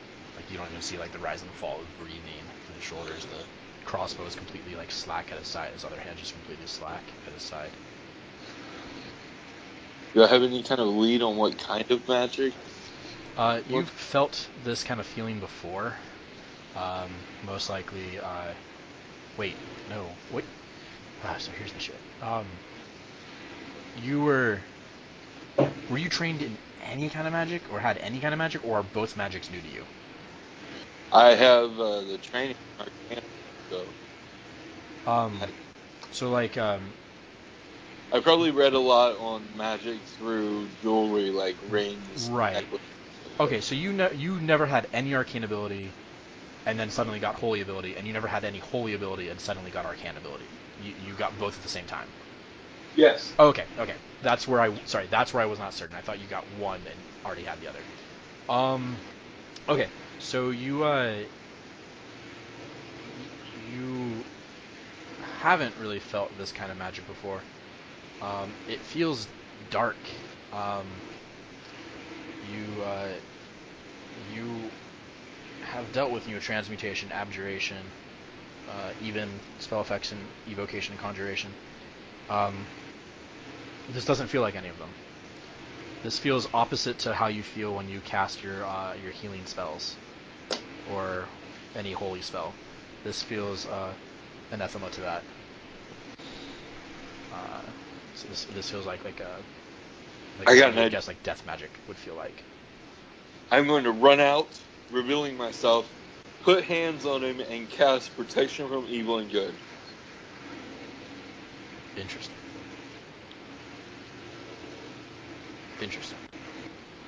Do unwilling creatures get any sort of save against that? I do not believe so. I don't think so either. Just making sure. As soon as you start to run out, he like turns to you, and you just see this like, it's just this dark sunken face, like dark skin, almost like it's not quite, because it's not that sunken, and like it's just like mummified, but it's like dark and like gross. And as he raises the crossbow, you kind of just push it aside and put your hands on like his shoulders, and you cast the spell. And immediately the darkness starts to go, and he just turns very pale. And as the darkness goes, you just see a slit across his neck open, like a wound that you didn't see before, and it just like splays open, and blood starts to run down.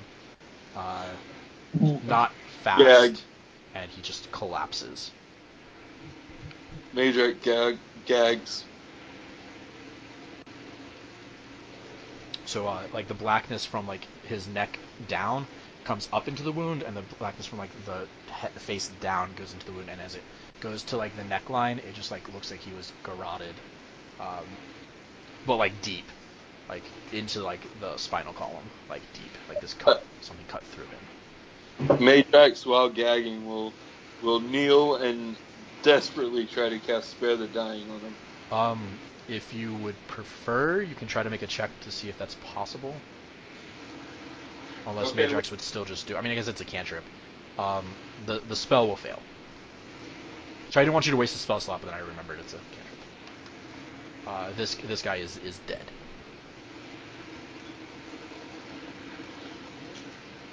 And was dead before you did anything else to him. You think your spell undid some dark magic keeping him up. I yell out for the voice to come here, the one that's yelling for him. And as you like look up to start yelling, you see a figure kind of approaching you and says, What have you done?" And you see a man draw a pistol and point it at you, and he says, Step away now." I'll put my hands up and step away, still gagging from the stress. He points it at you and kind of takes a couple steps closer and looks down and he says, "Did you kill him? Is he dead?" No, And he draws back the hammer once he sees the guy is dead. maybe. He says, Unclear. "I've seen you. You were fighting with the lieutenant today." I'm Meidrax Next Manus. I work for the Jewelers Guild of House Lavara. I can work on gems and jewelry for you. He Will you turns please his head put that slightly. down? I have a violent reaction to stress.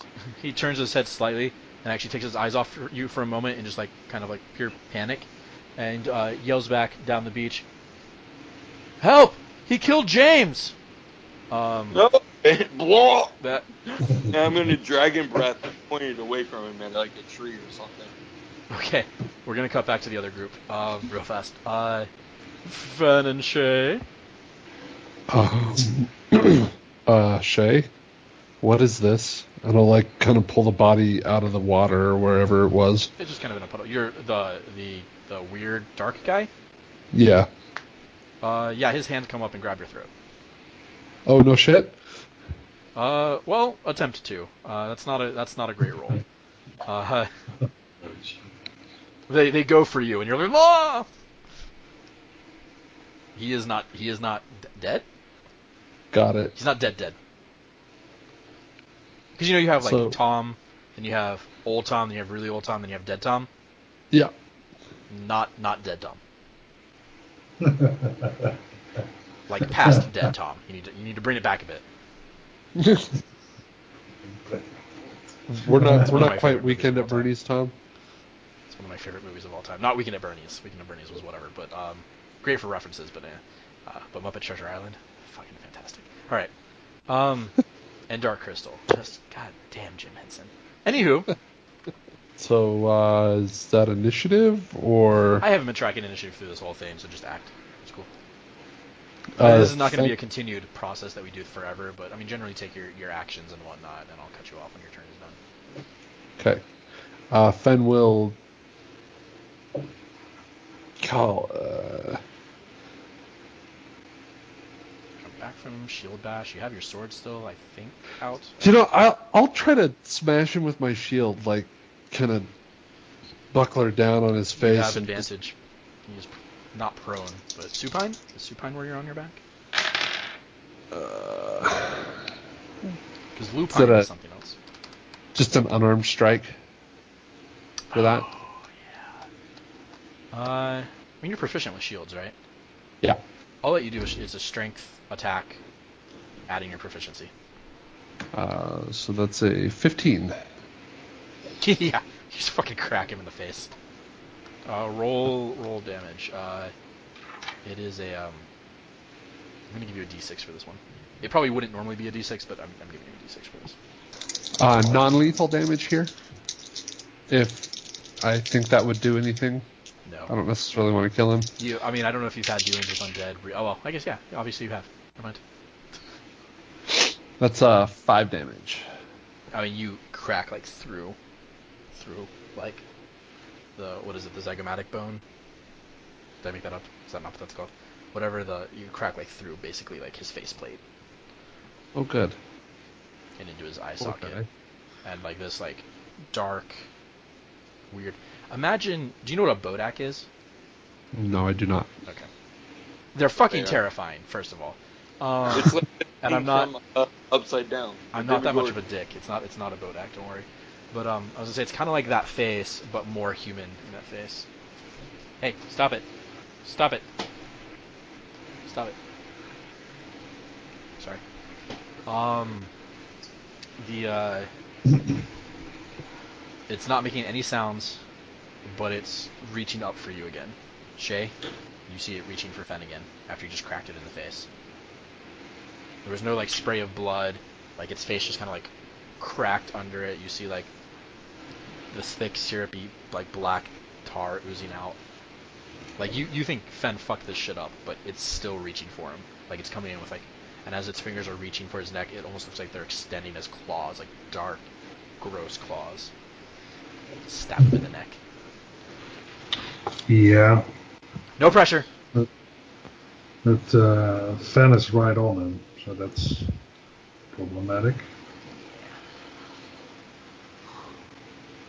Do you have 2 beams from Eldritch Blast yet? Because you can just 1 each. Just take care of this shit. Yeah. Got here, Phen.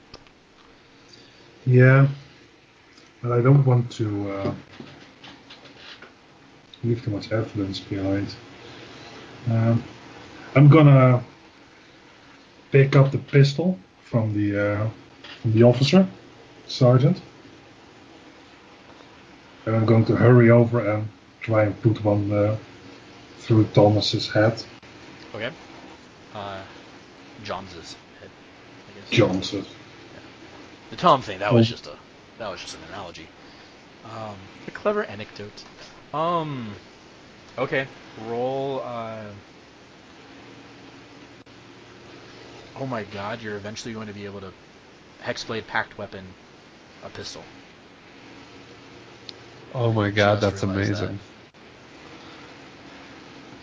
The image of so the video game version of that would be you like spin your hand and like a pistol just like shadow emerges in your hand and you fire it and it disappears and your other hand does the same thing and you're just like instead of pulling them out of like braces you're just like having them appear in your hand and then like disappear as you fire and like drop them and they just like wisp away in a shadow. Like So, like Reaper in Overwatch. I've never played Overwatch, but sure. I was gonna say like a really even more badass version of like Arcane Gun Tempest Mages. No. Tempest Gun Mages or whatever. That'd be cool. Anyway, It's so hot. yeah, you take the weapon that you don't know how to use. That's why I'm moving over. So Yeah. You put it right up Yeah. to him, and just one roll. Don't roll a 1. Don't roll. That is important information. God damn it. Uh, No. 14. Do you use different dice for Shae than you do for Callista? Just curious. No, Callista's just cursed. You put it like right up against his temple, like where what his temple should be, because it's like right over the shield, and you just pull. Are you gonna just pulling once, or are you gonna kind of see where this goes? Just see where your evening ends up. Like, are you panic pulling? Like, bah. Yeah, a little bit. Yeah. It's a double action. You get 3 shots off. Shit. Just roll nothing because you just obliterate the entire skull. You, the last bullet you hear hit stone and blow off to the side and hit a tree, which scrambles Phen back, terrified. And the gun actually kind of like rattles in your hand because you like jabbed it down through, because as his like face and skull disintegrated under you, you jammed it into the rock as you fired. So now your hand is like going numb from the the vibration. What's left of just ruined mass turns back into like pale flesh as the black recedes from the face and comes up to a line on the neck and also recedes from, or goes from somewhere down under his clothes to the neck, and it just, as it forms like a dark line, that line splits open into just a massive slash wound across but like a razor wound across the neck, a very deep throat cut, and the blood that was like dripping and gunky and black just turns to flowing red, Okay. but Phen, slow flowing. Phen, I need your help. As I move back to the sergeant and put the pistol back in the sergeant's hand. Help me make it look like the sergeant did this in defense. I don't think that's possible, but I'm gonna try and drag the sergeant over a bit, like like the sergeant was. I'm gonna try and make it look like the sergeant was shot by Johnson, and the sergeant in panic and defense at close range emptied his pistol in Johnson. That's what I'm trying to do here, and that they kill each other. You know what I mean? yeah. I'll try to help make it look like that's what's happened. All right, Grim. Several of the men have drawn crossbows. Everyone has dropped anything that they're carrying that's not weapons. So there's the crossbow guy at the front who like aims his heavy crossbow at you. 3 at the beach, 2 back there, so 5. So there are 5 here.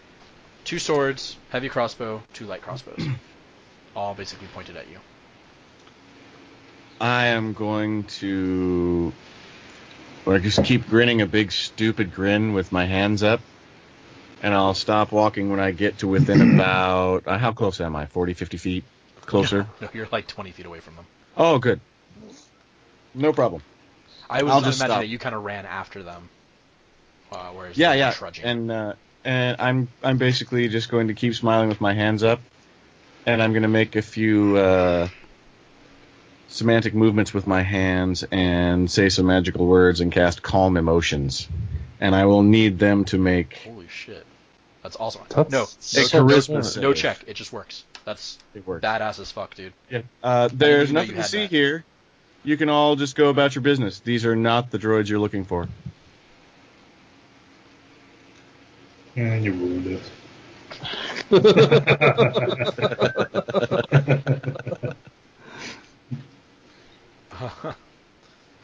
Yeah. They go. Basically, guys, we have about 1 minute to get the fuck out of here. One of them says, "I've seen you in town. You're friends with Shae."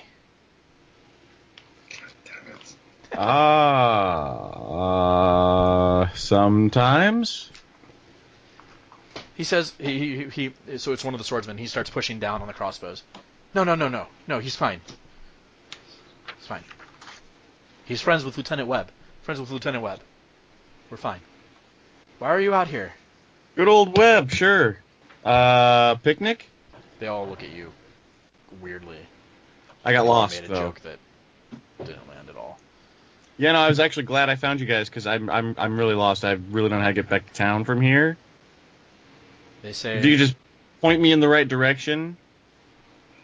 They That would be say great. if you want to come with us, we're just taking all this stuff, and they're putting weapons away. They're grabbing up their things.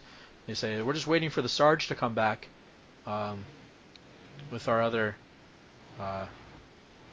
comrade, meeting our friends down the beach, and they all turn around and they look, and there's no one on the other end of the beach, and one of the guys at the end goes, "What the? Where?" And the other guys in the back go, "Well, they must be around the corner, but we're heading back to town with them. If you want to join us." Danger. Yeah, actually, I have a few picnic supplies I'm going to run back and grab, but I'll catch up. Why don't you guys go ahead? I'll see if I can't run into the sergeant while I'm looking. I'll let him know where you guys are headed. They say, "Be careful. It's hard to tell who you are out in the rain." Hey, you guys too. So they turn and they start trudging back along the thing. You notice as you look back, they are no longer looking back behind them. They are no longer nervous enough to check. They're just happily going over with your calm emotion. That was cool, man. I've held on to that one for a long time. Nice. Well, okay, only since about 4th level, I guess. I give you several points for that. Shae and Phen, you have staged an elaborate crime scene and a backstory.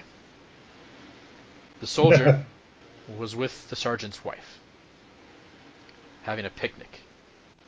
The sergeant came out, discovered what was happening, decided to divorce the wife. The wife ran away crying. Soldier, upset by his love's being upset, turned to shoot the sergeant. Sergeant drew his pistol. They fired at the same time.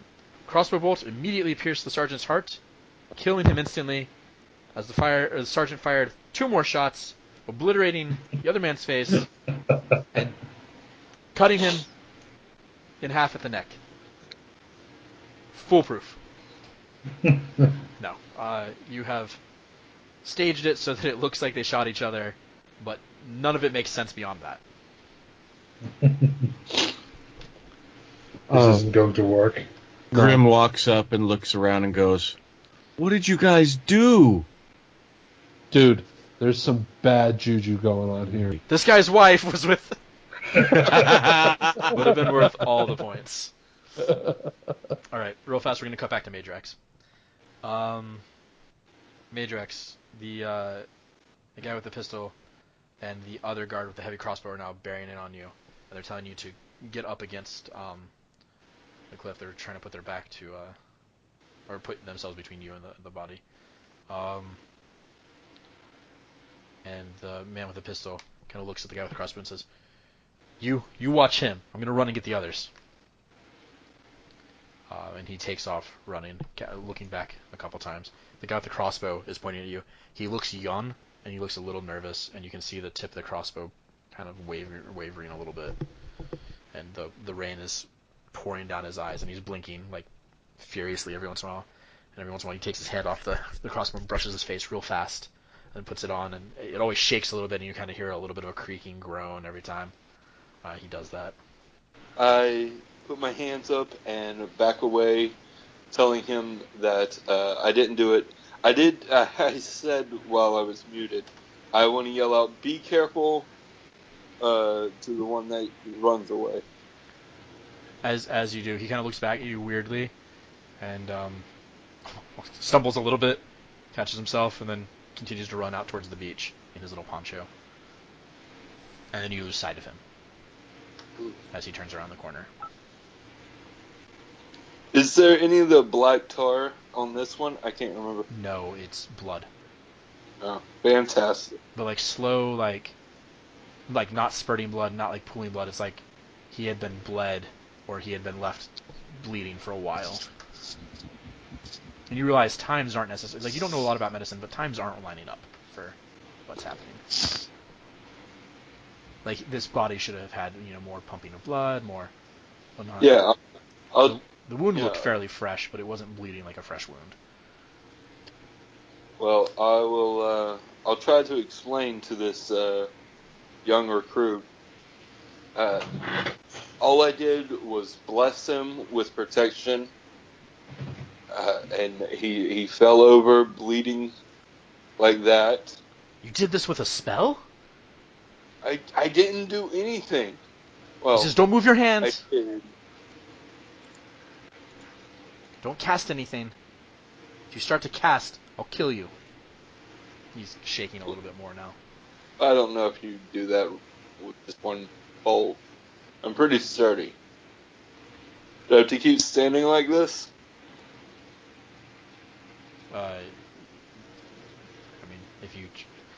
We'll see what happens if you try to move, if you want to, but otherwise, if you're going to stay like that, then we'll cut back to the other group. Okay. Alright, other group. You have now explained what has happened, as best you can, to Grim.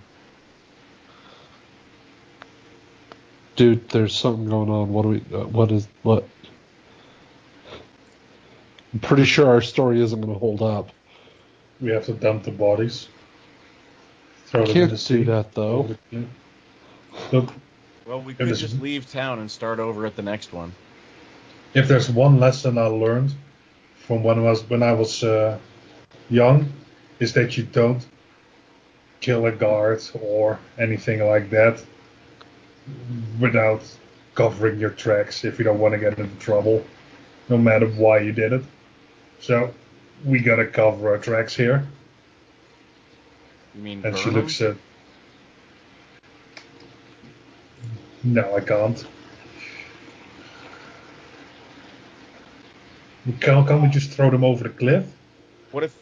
Into You know, the water? only way Some of we're the really rocks will gonna, the only way we're gonna really get through this and get out of it without some kind of egg on our face and/or prison time is if we find out what's causing this bad juju and stop it.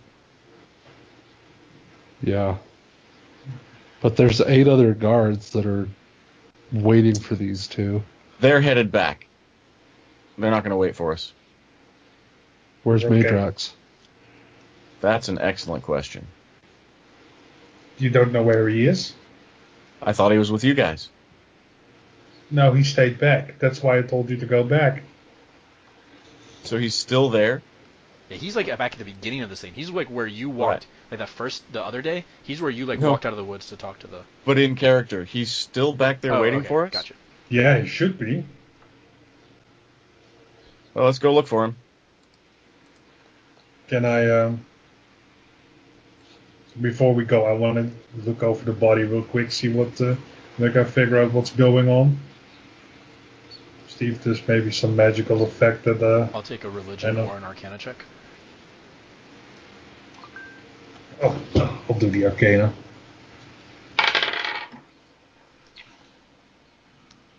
Arcana is 13. Yeah. Get a weird, uncomfortable feeling that you've only felt when you've seen. You were allowed a tutor at times, and while you never really showed, as a child, much aptitude in magic, at least until around age 6. Remember, your tutor wasn't necessarily able to teach you in the way that like a wizard taught you, so you didn't have a tutor for long. But they did go through a couple tests to see, and you remember even just a weird memory from childhood of death magic, of like necromancy. And this is the only time in your life you've been reminded of that. Even being around like the undead in the dungeon or the thing before, didn't really have this like gross like weirdness to it. Like I said before, kind of this like rotten like ozone. You know how you can smell that, like that ozone smell? It's not quite like that. It's like if the air rotted itself, like burned away, rotting. You. Well, I'm probably going to point out the obvious, but this is probably something like necromancy that's going on. Or mummy rot. Oh shit, don't don't touch it. Can I tell you how much I hate magic? Can I tell you how much I hate mummy rot? I do too. This really isn't the time or place for this discussion. If there is a necromancer around here, and there has to be, considering You look down what's the hill, you just happening. see the guy, like the skeletal guy floating, like, hey guys. In his Yeah. robes. Hey, what's up? Was yeah. We have to find Meidrax right now. We can't leave him alone in these woods with a necromancer running around. Yeah, so let's go then, I guess. I look over the dead bodies again. Like, kind of want to... No, let's go. Living first. You guys run down the hill and out onto the beach. Presumably hurrying and not trying to hide at all. Yeah. You see the soldiers at the far end of the beach, and you see another soldier kind of round the corner. Your group of soldiers, your 5, wave at him. And Meidrax, you can't see any of this because it's around the woods from you, but you guys can see this from fairly far away. You've closed the distance. You're at the sniper rock, let's say, okay, and they're at the where the dog carcass is. It's about 120 feet away, and you see one of the other soldiers waiting for them, kind of standing there. And they kind of wave, and you presume call out something to him. And you see him raise his hand. He doesn't raise his hand to wave. He raises his hand with his pistol in it. and he just fires 5 shots, and all 5 of them just drop. You just see him shoot each of them in the head, just within like the blink of an eye, just boom, boom, boom, boom. Wait, Oh. the guard did this? Yeah. And then he just like stiffly kind of moves over towards them. The pistol's still out in front of him. Meidrax, you hear gunshots. The guard hears gunshots. And I yell at the spooks. recruit watching me. We're under attack from something beyond your capabilities with that. We have to go. Unfortunately, he spooked when the gunshots went off. I'm gonna try to disarm him. Is that okay?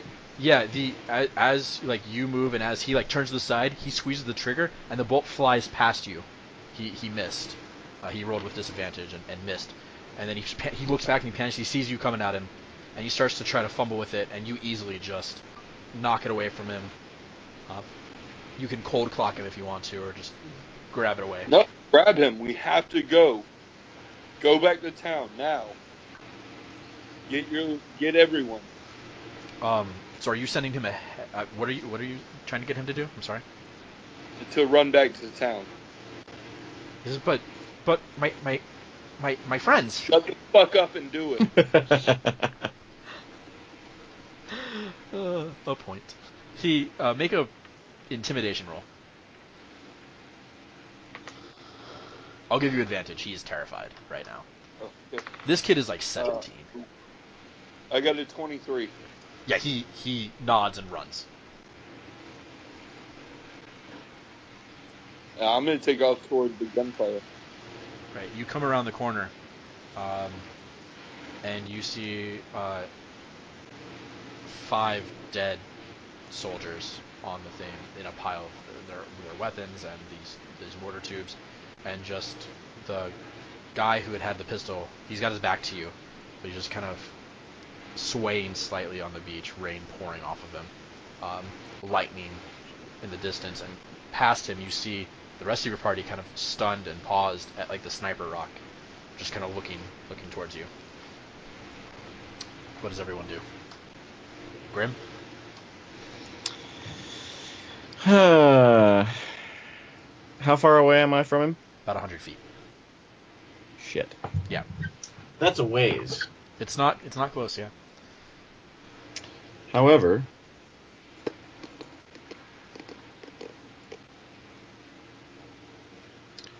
I am going to reach out and touch him with a guiding bolt. 17 to hit. Oh, just blasts him. Tell me how you want to do it. Oh, Twice you've killed people with the guiding like nonchalantly, like with the flick of a wrist, and never even breaking stride. Flick of the wrist, give him a twist, it hits him in the head, and just spins his face backwards, and he collapses to the ground. Just like Meidrax, you see his like neck shatter as he just falls. But this bright bolt of white light hit the guy. Level up. Nope. Does this guy look like he was possessed too, then? You want to run over to him? I don't know if I want to run. Get a swagger? I'll saunter, maybe? I'm gonna say, I'm glad you're all right. I feared you were ones that were targeted by those blasts in the team. It's really not how I envisioned today going, guys. Crack of thunder, lightning, and it's close. I mean, like they're like on top of each other. Yeah, this is a mess. Yeah. I cast protection from evil and good on one of them, and it just died, bled out from a wound in the throat. The sergeant's dead, and the guy that shot him, he had a slit in his throat too after his head did things. The waves start to lap along the beach, and the wind picks up pretty significantly. Like this is going to be a stormy night. Should we get back to town and get out of this, guys? I mean, I know there's an evil afoot, but it's not going to do us any good if we die from the storm. And what do you think the soldier that went ahead is going to tell his commanders? once he gets back to town? How do you think this is going to work out? I say we weather the storm. Let's get everybody together, bring them all into one place, so that when he gets back, because he will be back, we can at least put these fallen soldiers to rest the right way. Could we build a shelter from their bodies? Sounds like a bad idea, but we could try. And I don't think you quite get it. I think what's going to happen is that he's going to come back with his colleagues, and they're going to arrest us, if not kill us on sight. Well, you all presume he's coming back. They recognized us, so they know who we are. So what we have a bit of a reputation, and most of that reputation doesn't involve killing guards. Yeah. Perhaps if something goes wrong, we can take sanctuary at the temple until we can work out the situation. I'm not sure we can come back until we figure this out. Until we get the necromancer. What are the chances we could find a cave to weather the storm in? You have not seen caves in this area. You don't know. You guys have done enough survival checks. You don't think this is really a cavernous type. Giant hollow tree? Most of the trees here are too new growth for that.